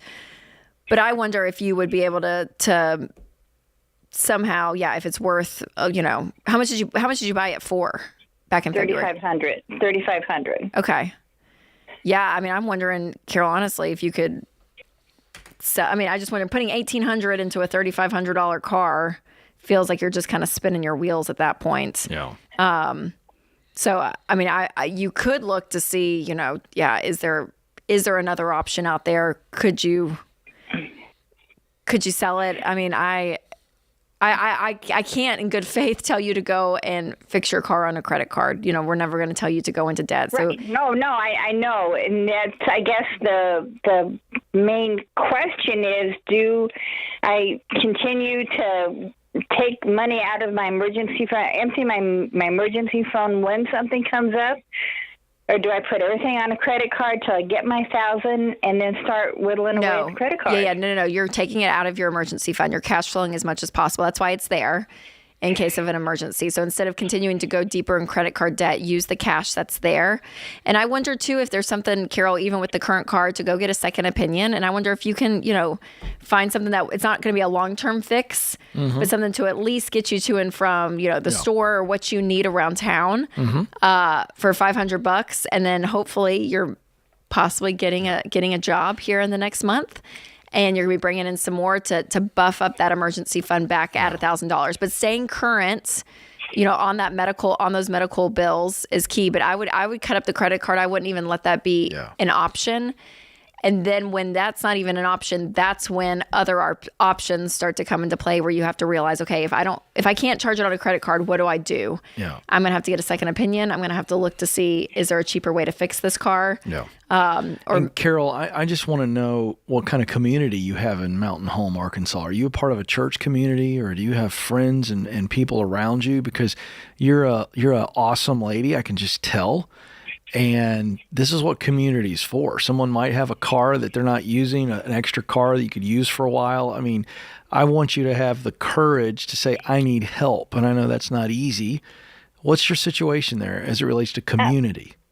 Actually, I'm pretty much a loner, and I don't have any friends here. My best friend's my only friend is in Tampa, Florida, and I just pretty much hang by myself. I don't go to church. I don't have any community groups. I just Carol, I think Carol, I listen. retired here. I really think the time is now for you to get some community and get out and meet some people and quality look of for life is big. Good people that will help you right now. You can't do this on your own. And you've got some tough situations here. So I really want to challenge you in that area. But Rachel gave you great advice. Please don't go into more debt. That's only going to make the situation worse. So hang on the line. I want to get you a free session with one of our financial coaches. That's our gift to you. They can walk through the details with you. Hang on the line. This is The Ramsey Show.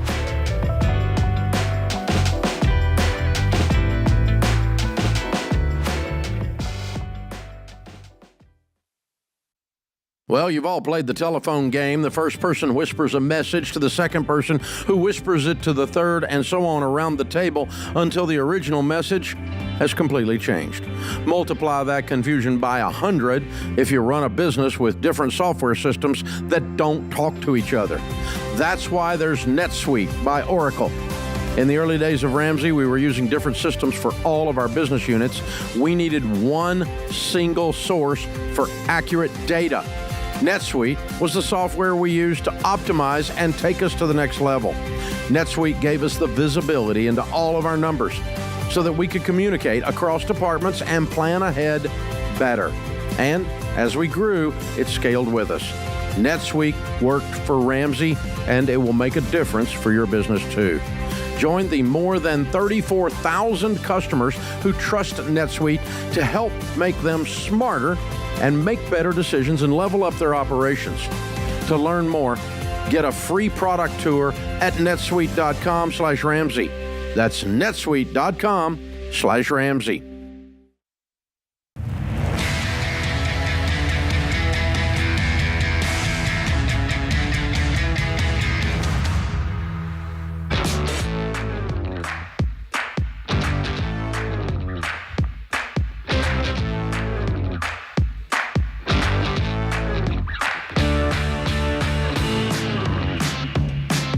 talking with you about your life, specifically your money, your work, and your relationships. This is the Ramsey Show. The phone number to jump in on that conversation is 888-825-5225. I'm Ken Coleman, joined by the incomparable, fabulously looking Fall today. Got our fall style rocking today if you're watching the Ramsey Show.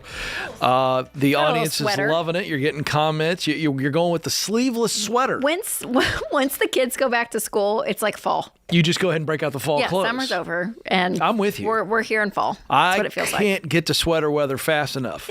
That's a personal conviction. Sweater weather. Sweater weather. Hey, if you're enjoying the show, we would love for you to help us by sharing the show.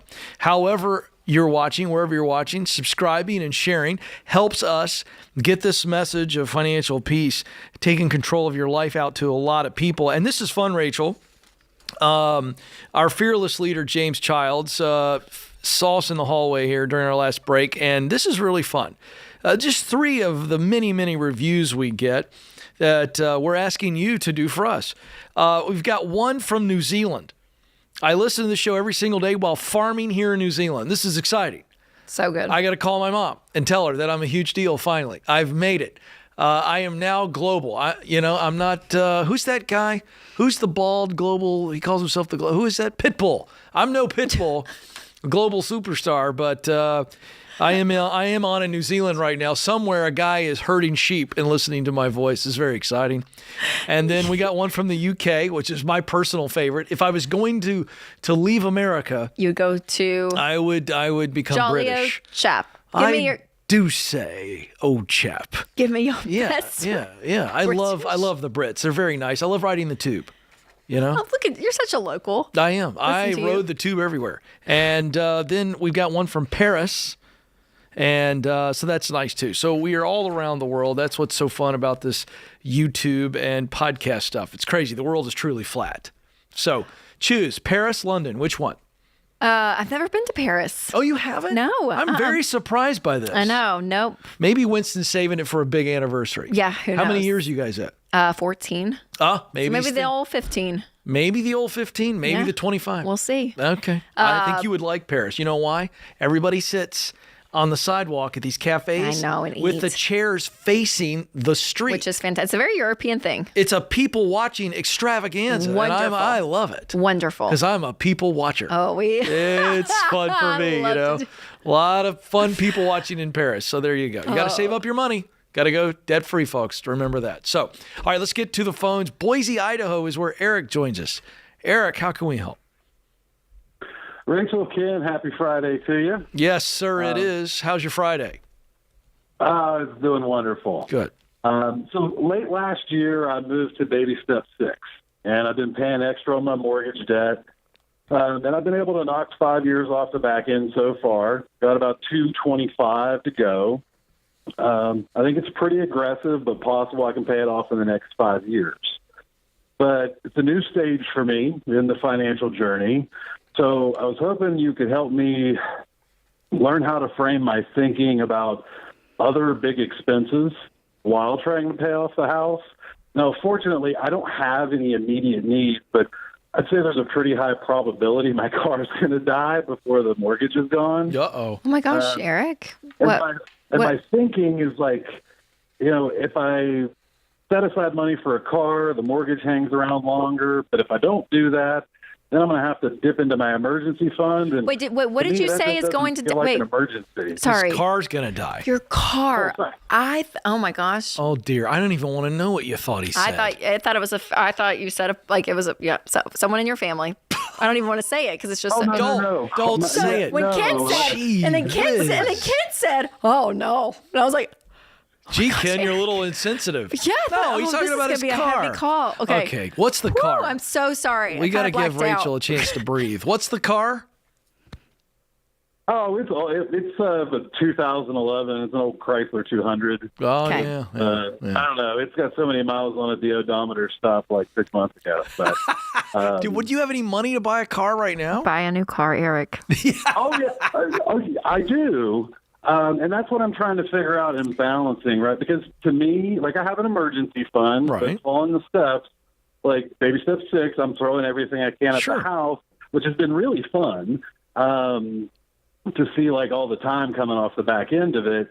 But I also, I know I'm probably going to need a car, and I'll get something conservative, like, you know, for my income. But I guess it doesn't seem like buying a car is a reason to go into your emergency fund. It's like, not. It's not. It's not. It's not. Yeah. Because, like, your car's going to die. You know that the day you buy it. You know what I mean? Do you have no cash outside of your emergency fund? Well, I mean, like retirement accounts. No, I say cash. So if you look at your monthly budget, do you have any kind of margin over the next 2 or 3 months where you could change your budget up, cash flow, buying another car? Because you said it's going to be conservative anyway. So what's that number? You going to buy a $10,000 car, $12,000? What is it? So I've looked, and I think it's under $20,000.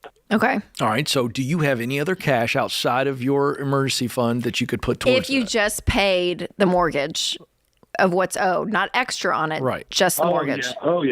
Oh, yeah. I've been throwing thousands at the mortgage every month. Okay. So what's the margin that you could save up each month towards a new car? $2,500. All right. So 5-6 months from now, you know, you're getting closer and closer to that, what, $12,000, $15,000 How much range? did you sell yours for, you think? Not much. The odometer Yeah, doesn't that's even fair. work. Okay, that's that fair. sounds a little That's sketchy. fair. Who's That's- going to buy that car? That's fair. I'd like to see the Facebook listing for that one. I don't know how many miles it has on it. Yeah, and I guess it's a mental thing for me. I know, like, it's just if I set that money aside because it's not an imminent need, like, I want to be responsible and be prepared when the time does come that the car is no longer functional, and I've put enough money in it to make it last this long.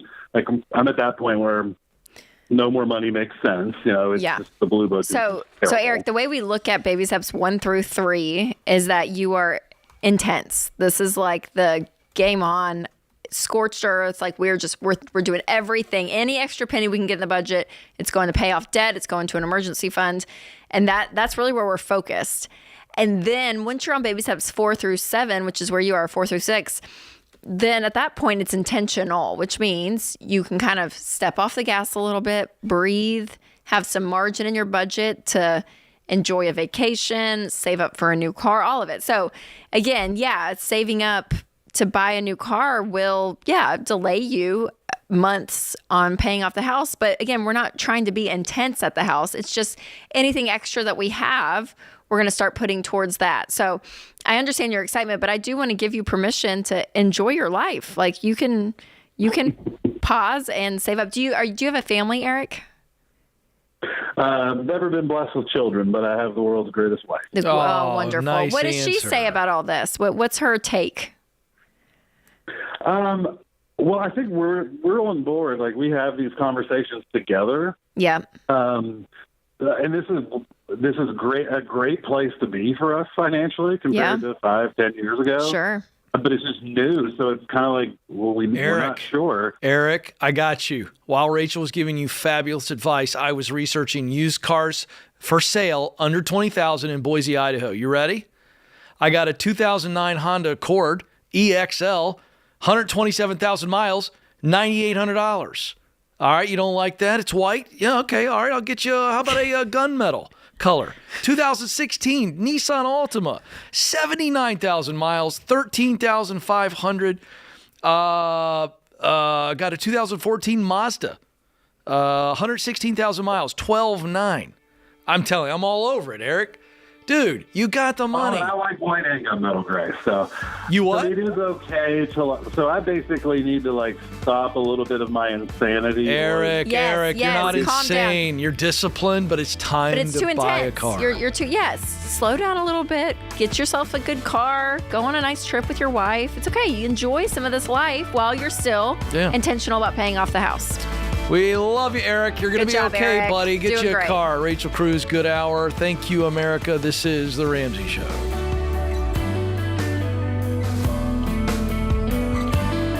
Hey, it's Rachel Cruz. If you like what you heard in this episode and want to know more about getting started on the Ramsey baby steps, Go to RamseySolutions.com and click the Get Started button. We'll help you figure out the best next step for you based on your specific situation. That's RamseySolutions.com and click Get Started.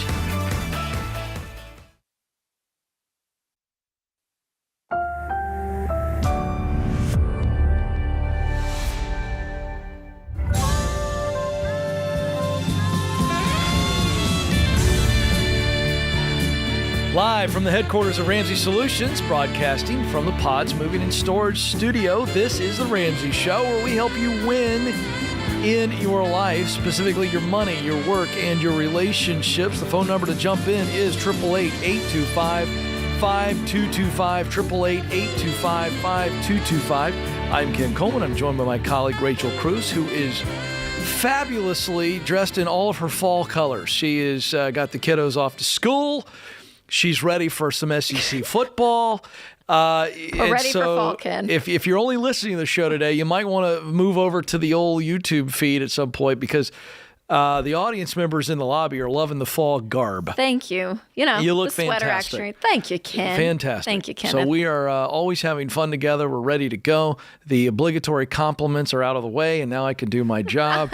Alan joins us now in Dallas, Texas. Alan, how can we help? Hi, how you doing today? We're having a blast. What's up? Good. So, question for you about student loans. I have approximately $225,000 in student loans. Wow. Most of it, essentially all of this from my law degree. So, with this $225,000 in loans, there is the payee repayment plan. So essentially, after 20 years, they forgive whatever's left, and then you've claimed that whatever's on it as in your taxes, you pay the tax liability on that. So I currently pay the interest on the loan, which is roughly $1,225 a month to keep the principal where it's at. So I'll roughly pay $14,700 a year on that. I have 16 and a half years left till I reach the end of that program, meaning I pay $242,500-ish over the next 20 years. Worked out with my advisor that the tax liability, obviously tax code can change, will be around probably $80,000 on that. So coming out to be $322,000 essentially in payments in the next 16 and a half years. So I guess my question is, is it make more sense to utilize that plan and have that I guess let the loan ride to 20 years, where I have a Roth IRA that I contribute at maximum a year, where I can then pull after it's been in there the principal for 5 years, I can pull that out. So I'll have that money to pay the tax liability saved already at year 20, where I could obviously refi my house, things like that. But just wondering if it makes more sense to pay down the loan as fast as I can now, or to utilize the program, and was kind of interested on your guys' thoughts with that. Hands down, pay it now. Start paying on it now. I don't, when you're using words, time frames like 20 years, 16 years, all of it, that's a long time, Alan, a long time. And I know it's a lot of debt. So how much are you making as a lawyer now with this fancy law degree? My wife and I bring home around $230 a year. Perfect. All right. So, Alan, if I were you guys and I woke up in your shoes, I would act like I'm making $80,000 and I'd be paying this thing off in less than 2 years. Mm-hmm. And be done. And be done, Alan. Be done. No, I'm not waiting around on a program. The whole it's like the pay as you earn, and it's it's all this stuff. You're hearing all this stuff, and that's keeping you guys with student loans around. You're making an incredible income. You have an incredible amount of debt, but I would knock that. I would do anything, Alan, to just be done. Be done. I agree. And then all that is yours. You're not doing all this math to be like $14,000 in interest. I was exhausted listening to it. Just be done, Alan. You guys are smart people. Be done and go live your lives and go be great lawyers and make great money and drive fancy cars and do all the fun stuff. Like go do it all. I like that vision. Just don't be in this cycle of waiting around for programs and trying to figure out the math. Just get rid of it. Alan, what's your income potential as a lawyer? The type of law you're doing? So it's the probably would, I'm not in big law, so more of the smaller firms. So most likely going to probably around the, me specifically, that income included my wife's, what she currently makes as well. So probably going to be around that $300,000 to $400,000 most likely, just because I don't have a lifestyle. Obviously, you mean work. Together? I'm asking you. That was a really good lawyer answer, but you didn't answer me. What kind of law do you practice? I do estate planning mostly, so about probably that $400,000. Yeah. So Alan, and I'm going to go a step further, even not to go off track of what. No, it's fine. I want to make him more money. I think he can make more money. My point is there's ways for you to make more money to fast forward what Rachel's saying. I'm in complete agreement with her. And if you got really intense and as a lawyer, the Roth. I know you're funding retirement, and I know your math brain is really large because you're giving us all this math in this call. Even so, even telling you to pause retirement probably is making you cringe. But I would pause everything. And I would live on nothing for 2 years, and I would just be throwing everything at this debt because you guys could have this cleaned up.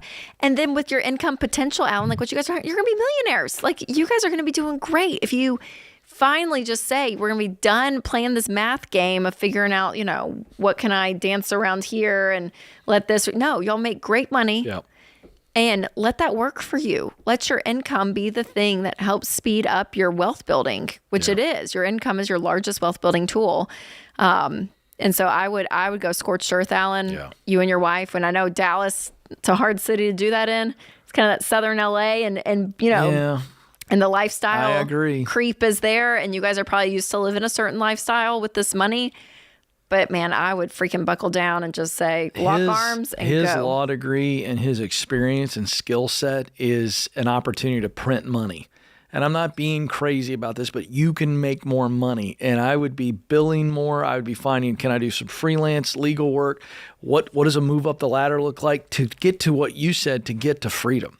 And this brings up something that I think is really important. I'm not a doomsdayer. You know this, Rachel. I am concerned about the 40 million plus Americans that are about ready to get hit with a reality that's been paused for a while, and that is student loan payments are coming due in October.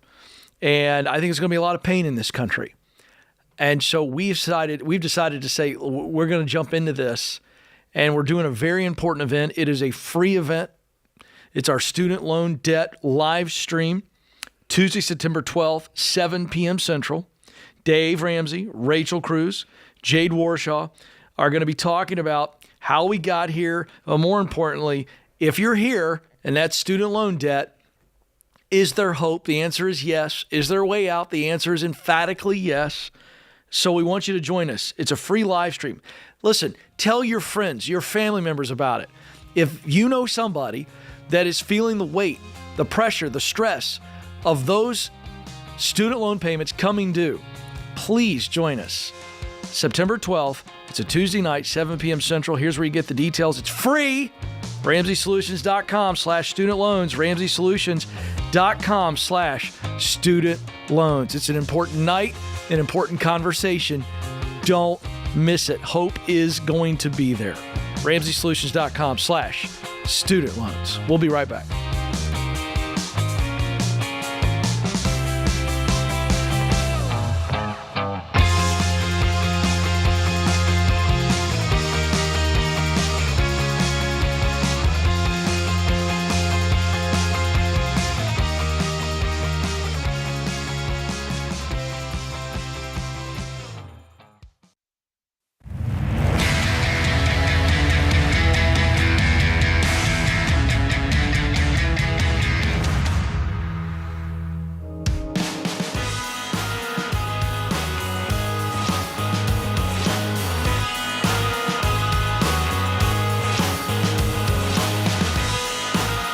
Welcome back to the Ramsey Show, where we help you win in your money, in your relationships, and in your work. I'm Ken Coleman. I'm joined by Rachel Cruz.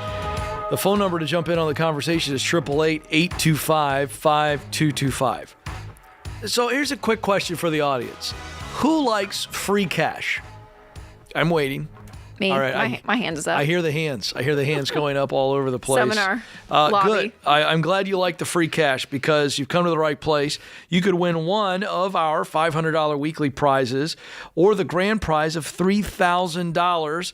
If you want to increase your chances, all you have to do is enter daily at RamseySolutions.com/giveaway. So that's RamseySolutions.com/giveaway. You can also get our best-selling books like The Total Money Makeover, From Paycheck to Purpose, and Own Your Past, Change Your Future for as low as just $12. And you can pre-order our colleague Dr. John Deloney's brand new book, Building a Non-Anxious Life, where you can learn the 6 daily choices to break free from anxiety. And when you pre-order that now for just $20, you get $75 in free bonus items. And then our popular Questions for Humans conversation cards are on sale for $12. So you can see here we got a lot of discounts, great deals in August. And while you're there getting great deals, you're signing up to win cash. So that's kind of fun. So all you got to do is shop the sale today and enter to win daily at RamseySolutions.com/giveaway or RamseySolutions.com/store. So there you go.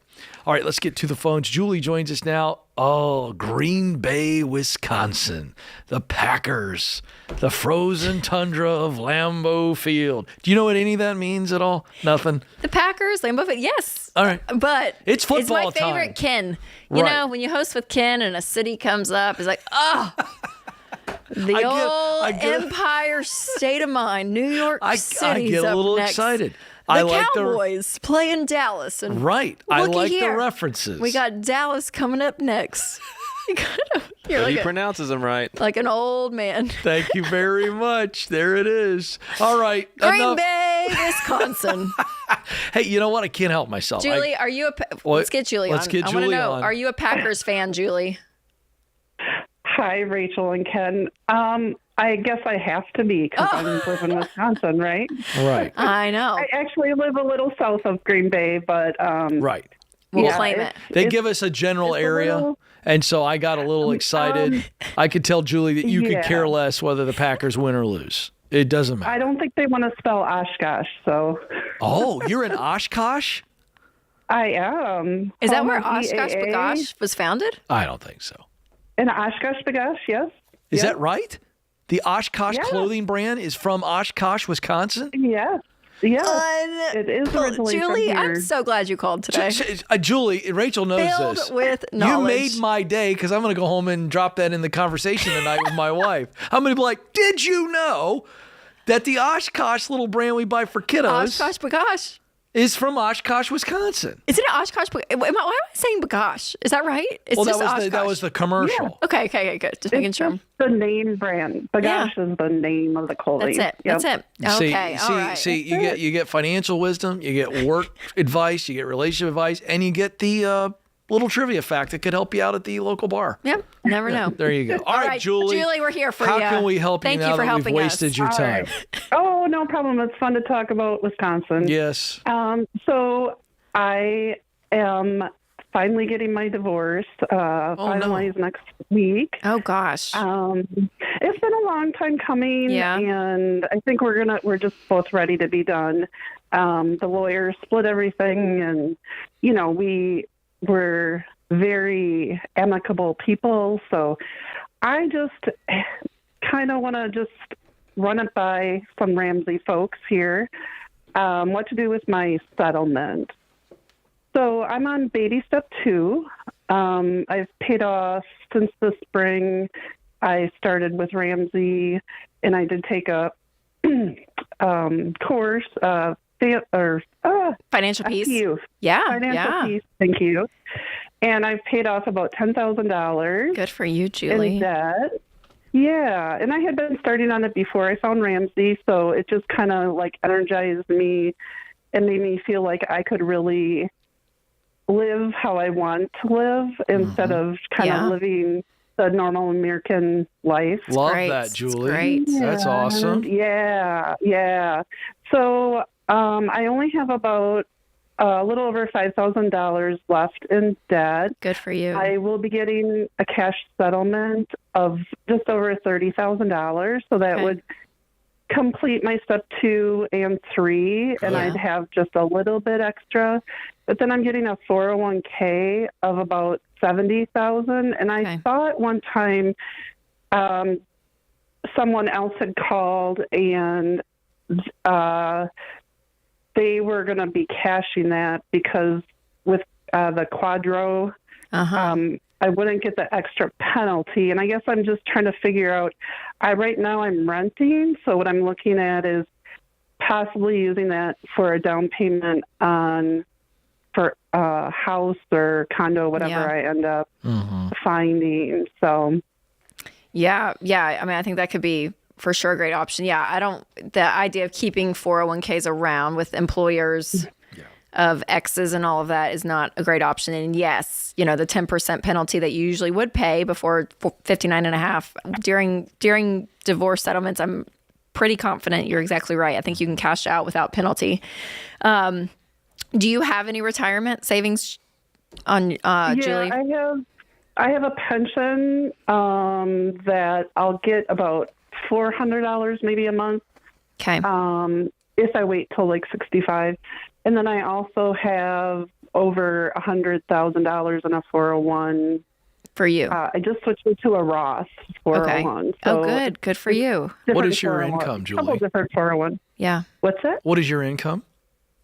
My income right now is about $90,000 a year. Fantastic, Good Julie. for you, Julie. Can I just say, like everything, in your situation, not just the math and the numbers, but just even your attitude, Julie, through all this, is such on the encouraging, positive end. You have a lot of momentum, positive momentum your way through like a really sad situation. So how long was the whole divorce? How long did all of that take? Because you said we're finally done with it. Well, once I went to a lawyer, it went quickly. We were going to do our own divorce, but it's just so hard. I think dividing stuff up and knowing legally what all the rules are and stuff. Sure. So I felt it was just worth it to do that. Yeah. So, so that worked out really well. Good. So, and I think, go ahead. I was just going to say, I think part of my situation is that I'm actually 54 years old, and really part of all this was because I need to buckle down, look at retirement. I want to enjoy myself in retirement, and not feel like I have to live, day by day and worry about money and to enjoy myself. Yeah. Julie, you don't. So you are in really good shape. Rachel, I would love for her to visit and with maybe multiple SmartVestor pros in her area just to get a second opinion on that 401k. What would be the best to do with it? Because you're going to have baby step 3 taken care of. Yeah. As soon as you get the settlement, you're debt free. You're going to roll through baby step 2, baby step 3. And Rachel's right, I think, on that. But just, do you roll that into your own retirement account on what you already have? I'd love for you to sit with a SmartVestor Pro. If you were my friend and you are my friend now, I'd want you to get a couple of opinions on that. And just look at the tax implications and everything. But that being, if you decide to cash out that 401k without the penalty, that could be a great baby step 3B of the down payment of what you're thinking. You're making a great income. Julie, and I think, everything you're saying is on track, and I would continue to fund your retirement. Like you're saying, you have $100,000 in there, so you have such a great head start on your own doing that. But if you hold on the line, if you'll pick up, because I want to give you Dr. John Deloney's new book. It's coming out here in the next few months called Building a Non-Anxious Life. And I think just the healing portion of this for you in the marriage and the divorce is important as well. Don't move. More Ramsey Show coming up.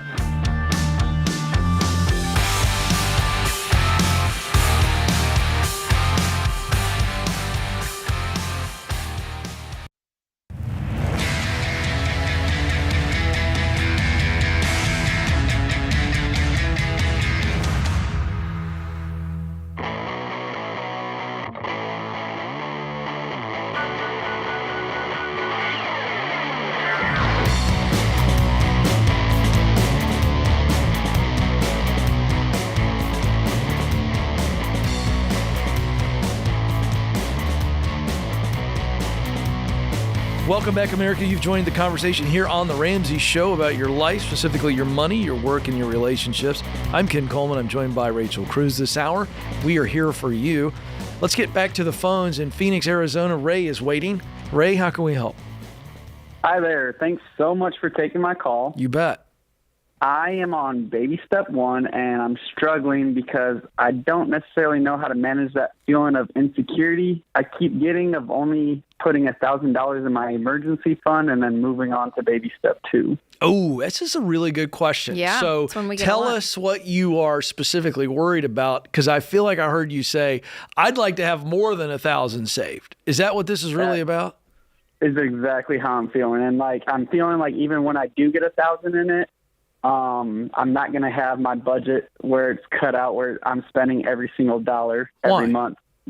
I'm scared something will come up and $1,000 isn't enough to cover it, and then I'll be back in a spot where I got to take out debt. Okay, so do you have margin? Feels like you've got margin in your budget right now. I do. What kind of margin do you have? It's going to be fluctuating throughout the year, but I'd say it's a good chunk once I start getting rolling on my debt snowball. What's But a give us good an chunk? idea. What was that? What is a good chunk when you say that? What does that mean? Is that $200? Is that $2,000? So it's going to fluctuate. Yeah, some months it will be like $300. Some months it can be up to $5,000. Okay, perfect. And how much debt do you have? $65,000. $65,000. What is that debt? $55,000 in student loans, $3,000 on personal loans, and then $7,000 on a car loan. Okay. And how much are you making a year? In between 85 and 105,000. Nice. Good for and you. That's take home. Yeah, good for you. That's great.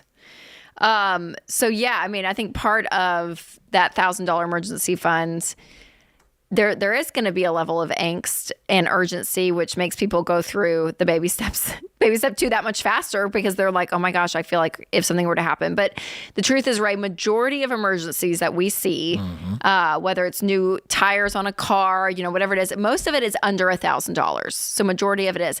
And if not, all you do is you pause the debt snowball, stay current on everything, pile up some cash with what you need fixed, and fix it. And so just having the idea that there's going to be no debt, that debt is not an option, you find a way to get through it all. You find a way, like you really do. So if it's the car that's breaking down, you go and get 3 options and you fix the small part that you can to get it trucking along till you save up to fix the rest. I mean, you figure it out.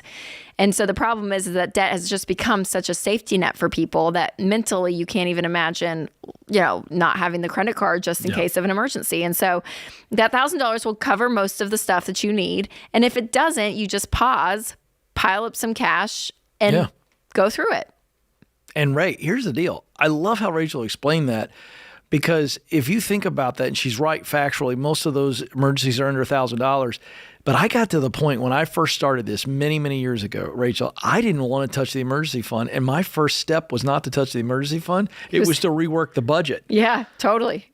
We paid our 4 walls. But I mean, I would go, can I cash flow this without touching the emergency fund? Yep. And Ray, with the margin you're talking about, you gave us a range of 300 on the low end to maybe 5,000 because you've got a little bit different income flow. You're going to be able to be okay. And I remember one time, I'll give you one more story here just to drive this home psychologically. I remember it was early on, and Stacy and I, we had no kids, and we bought our first house here in Franklin, and we were on this journey. We had student loan debt. That was the only debt we had. And so we were working it and going after and all this stuff, and our HVAC went out. And I mean, I'm like, you got to be kidding me. I'd never been through this before. Didn't know what to expect. It freaked me out for a minute. And I got the guy out there, and he was like, all right, here's the deal. We can do a small fix, and this will get you through. And then I started figuring out, okay, well, if I have to buy a new one, how much would that cost? And by just not freaking out and realizing I didn't have to pay anything right now, I didn't have to get out a credit card and go buy a new unit. There was a way to work through it, cash flow it, and us not go backwards. And we never missed a debt payment that we were paying extra on the loans. Here's my point. When something like that happens, you can always pause and figure it out. You can talk to the people that you get the service from. Hey, let me get on a plan here. It's not the end of the world. I think everybody thinks I got to have that credit card. I got to have. I mean, we get this call a lot when someone's got, let's say they've got $40,000 Ray in their savings account, and they call us up and they got $38,000 in debt, and we go, empty it. Pay it now. Yeah. Ray, you just felt it right there, didn't you? Yeah. And so this is advice we give all the time, because most of those emergencies, the point we're making is you can manage your way through it.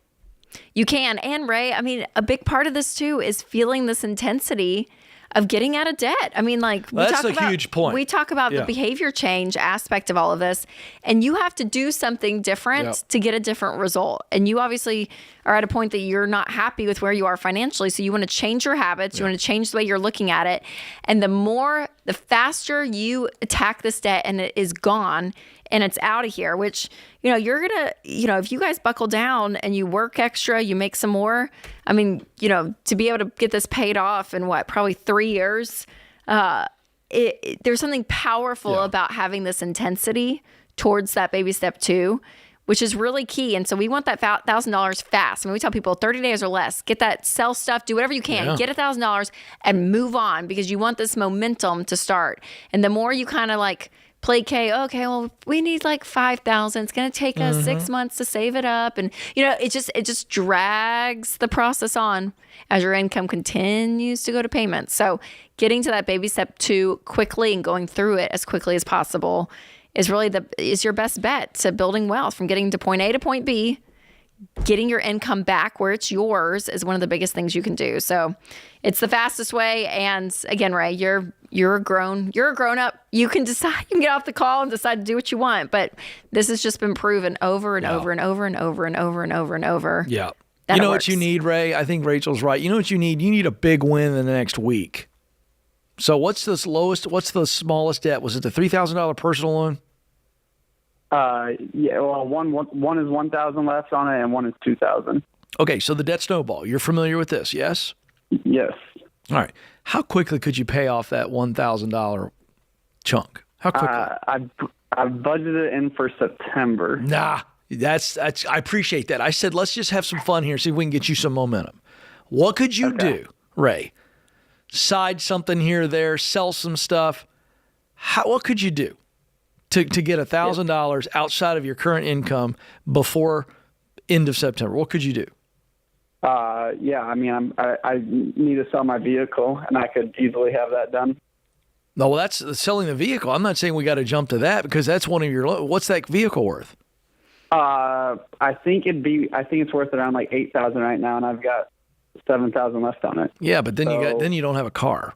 I have another vehicle that I get. It's a work vehicle that I can use for. Dude, Ray, there found it is. The ray of hope we needed. Oh, I see what she did there, folks. A little word play. Do it, Ray. Do something crazy.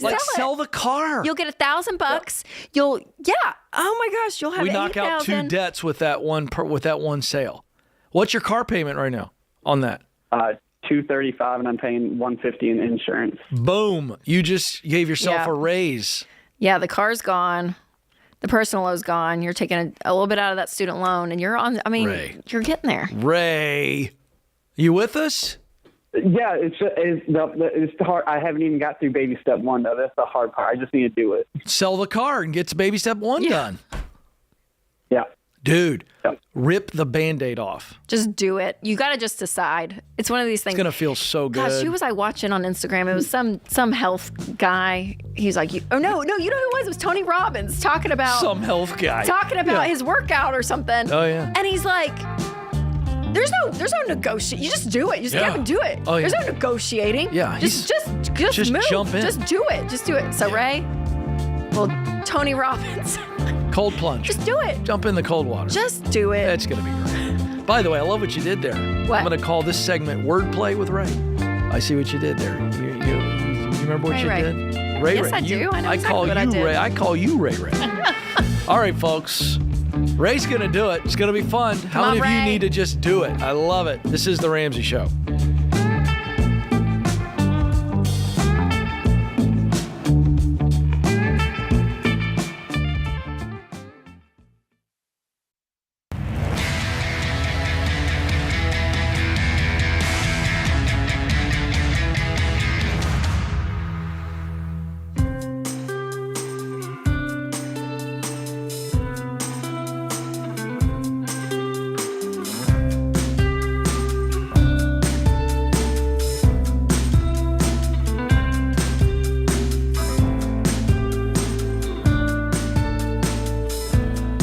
Welcome back to the Ramsey Show. I'm Ken Coleman. I'm joined by Rachel Cruz. The phone number to jump in is 888-825-5225. Our scripture of the day comes from 2 Chronicles 15:7.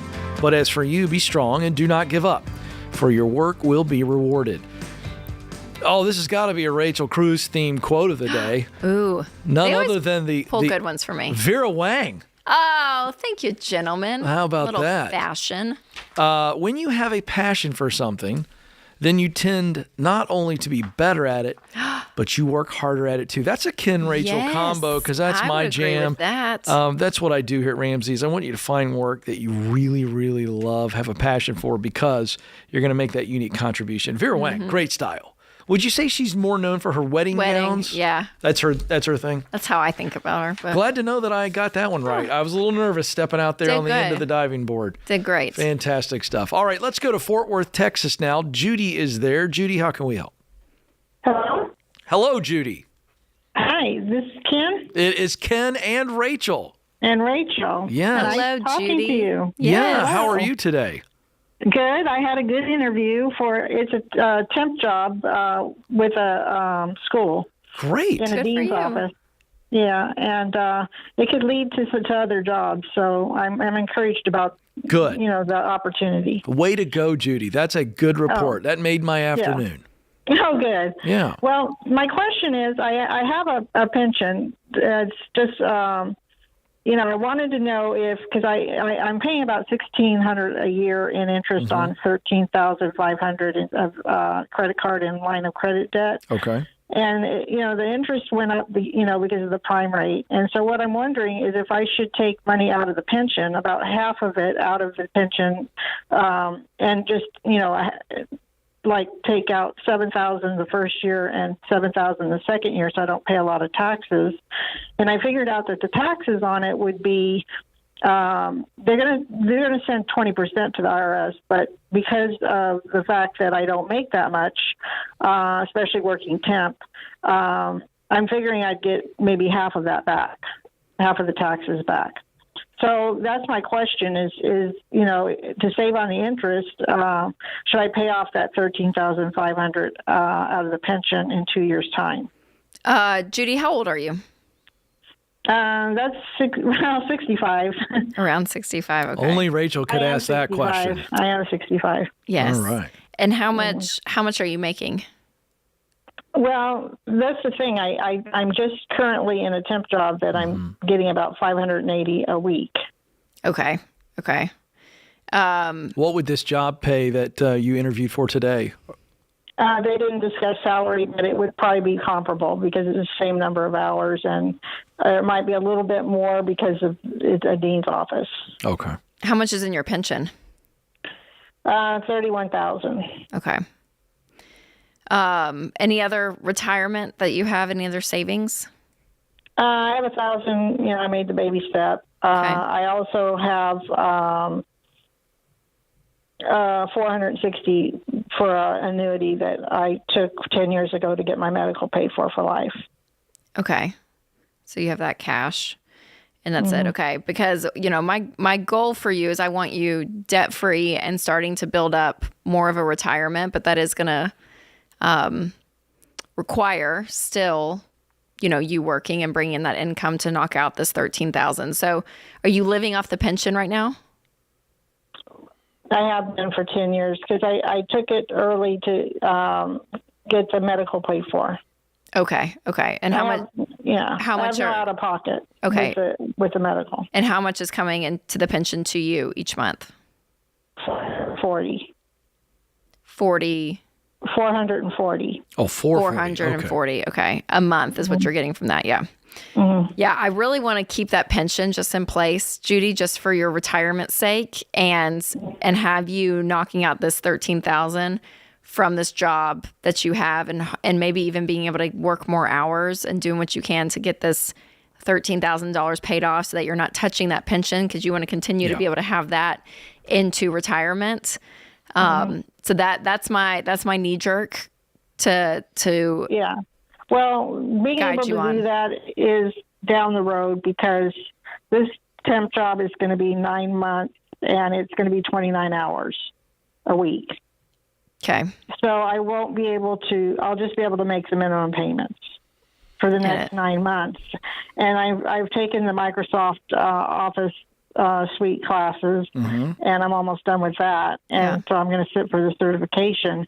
And then this job has a lot of training that would enable me to get a better job. Hey, Judy, can I ideate with you? Can I throw an idea at you that I want you to be open to? Would you be okay with that? Sure. I think you're worth a whole lot more money than you're getting paid, and I want you to change your mindset from, well, I've got to do this temp job for the next 9 months. No, you don't. That's why it's a temp job. You could leave it tomorrow. And I want you to be thinking about what I've been reading. Okay, I shared this on my show recently. Fort Worth, Texas is one of the fastest growing cities in America. You know this, yes? Judy? Fort Worth, Texas is exploding. Okay? You live in the greater Dallas area, whatever you want to call it. I think you ought to be thinking about an in-home nanny position or something like that with some wealthy families. My wife and I, about 6 years ago, hired someone your age to come in and be there when the kids got home from school. She did meal prep, very light cleaning, just tidying up, laundry, stuff that when Stacy was a working mother outside of the home, it was a massive, massive value to us. And she made sure the kids did the homework. And let me tell you something, you just look that up, you can be making really good money, $30, $40, $50 an hour potentially, because you're gold to a young family that may have 2 working parents. Yeah. I want you looking at opportunities like that. Yeah, And what a great that's environment that is. And all of a sudden you're making really great money in a great environment. What were you doing in your job before, Judy, before you retired? I was an assistant at a university, and I've been an admin assistant since then at a nonprofit company. Okay. But, Yeah, and I'm just, the skills are just thinking outside the box, like what you're saying, Ken, because I do think. I understand, but not everybody's a good cook. I don't want to. Well, wait a second. Don't let me hang that on you. Don't let me hang that you got to cook. The point is, could you take care of kids? No. You can't? No, Okay. All right. I'll leave that one alone. Struck out hard on that I just one. wonder if there's an admin. I just wonder. I'm sorry. I don't. Don't be sorry. But to Rachel's point. When I was little, I didn't even babysit. Yeah. My daughter has worked on me to try to get me to get on my granddaughter's level. It's just. That's okay, Judy. But you were a mom, so you're selling yourself a little bit short. But to Rachel's point. Just thinking outside the box, Judy, I think is what we're trying to do. Because we want you to, because also this pension of $31,000, you can't just live off that. I mean, we want more in your retirement to enjoy retirement than just that as well. So there's going to be I want you to raise the level of what work you're looking at. Yeah. Even an executive assistant. You've done it in the nonprofit world. Let's get you in the for-profit world. Let's get you out there where you can make more money. No, you're coming at me with all these but this, but that. Listen, Judy, you're 65. You're able. And I'm trying to be kind here. You have got to increase your income right now. Robbing your pension to pay off some debt is not a good move for you. Period. And you've got to increase your income, and you can, because you've got to build yourself some margin. That's what I'm getting at. You are worth more than just settling for a temp job that's giving you 29 hours a week. Okay, that's what I'm trying. And listen, I'm trying to cheer you up and go, hey, you have got a whole lot more to offer. You're not 95, you're 65. Right. Okay, right. You got it? Yeah, I do. All right, then get after it. Thanks for calling, Judy. Yeah. We're for you. We want to see you have a quality life. Yeah. Here in these next few years. So. Oh my goodness, great opportunities. And here's the quick message for everybody: don't limit yourself. Keep looking.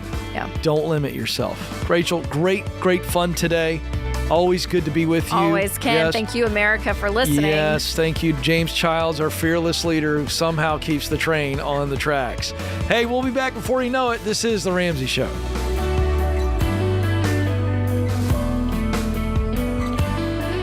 Hey folks, Ken Coleman here. Did you know The Ramsey Show is one of the most popular podcasts in the world?